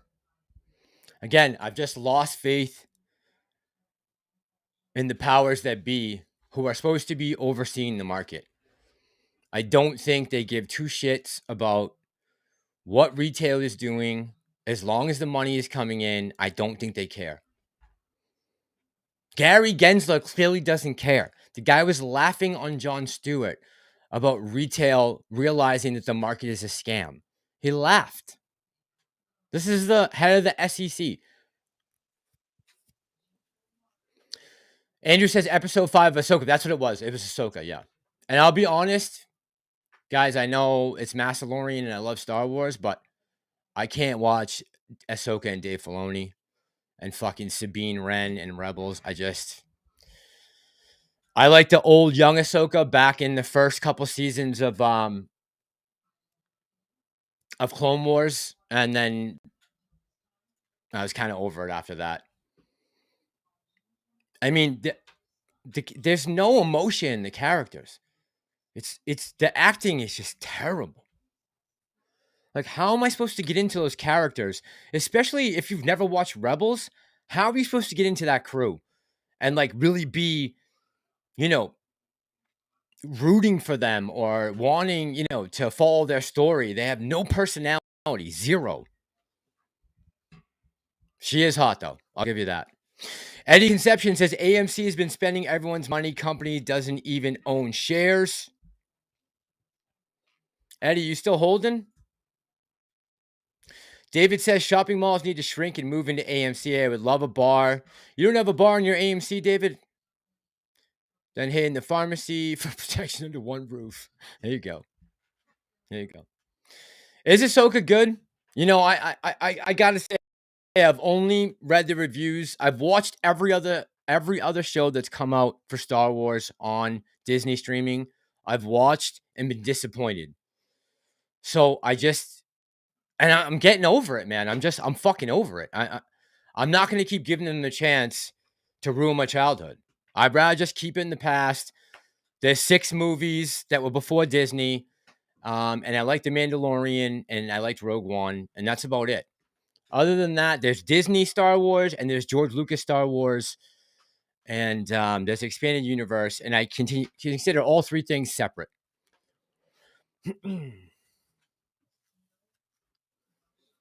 All right, guys, I'm going to go for 5 more minutes. We're coming up on 3 hours. Actually, this was a good live tonight. It's getting kind of late, though. I'm definitely going to hit to bed soon. So I'm going to go on. Let me just, I guess I'll say this one more time in case anyone came on late. But I want to make this clear to everyone for future reference. So I said earlier, as far as the future goes for AMC, that I have my investment that I've made so far up until today, and I don't plan on doing anything with those shares until I'm going to be leaving them for a repeat of our short squeeze. And God willing, somehow that will happen, with or without their help. We'll somehow manage to pull that off. Between all the fuckery that's gone on, someday we'll be able to hold them accountable for all the shit they've done. And when that day comes, if and when, I'll be ready to capitalize on it.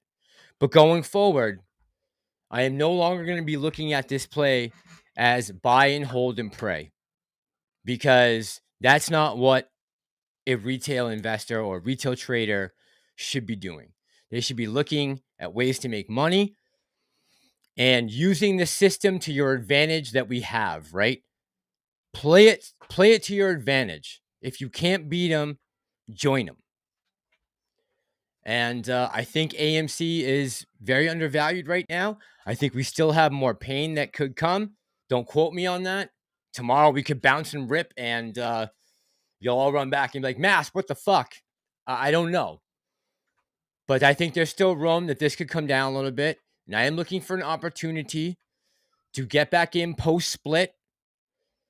And what I'm going to do after that with those shares is completely up in the air. I could buy and hold them, but if I sell, I don't want anyone to be shocked. If I take profits, I don't want anyone to be shocked.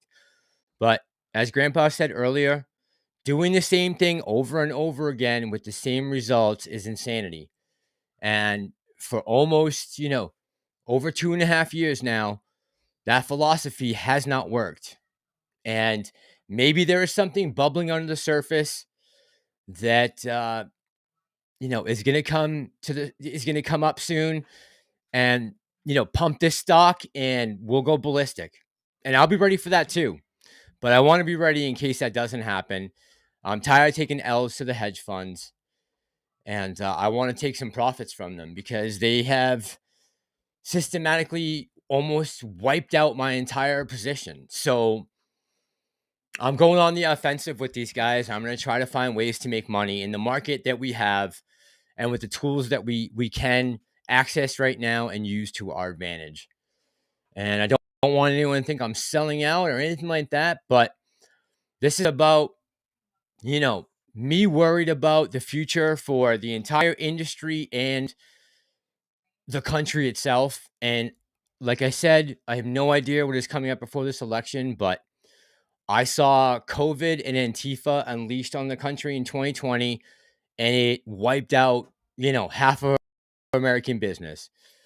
And if anything close to that is in the works for next year to keep this guy out of the White House, then look out below. And I don't want to preach doom and gloom, but I don't know what's coming.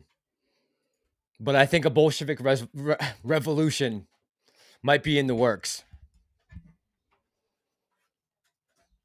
And I got to try and recoup some of my losses. Like I said, that original position, anything I bought up till yesterday or Friday, I can sit and park those and wait for a tremendous squeeze and make a ton of money. But in the meantime, I want to make sure that I don't just sit back and rest on my laurels and not do anything proactive. Because I think that's a bad mindset, for me at least. And that decision ultimately comes up to all of you guys on what you do.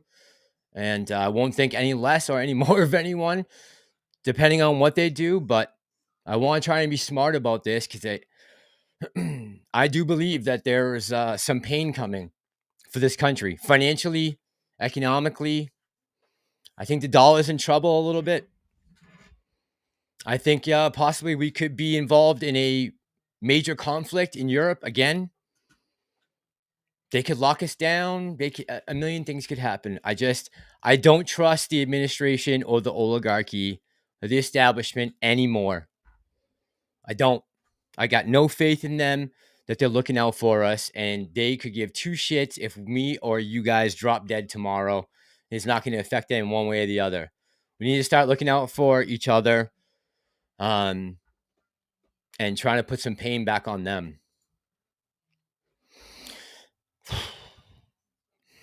All right. I'm gonna hit the sack, guys. We're right at 3 hours. Thank you so much for coming on and talking to me tonight. I really, I really appreciate you guys sticking by me and listening to what I have to say. And thank you for all of you guys, the feedback.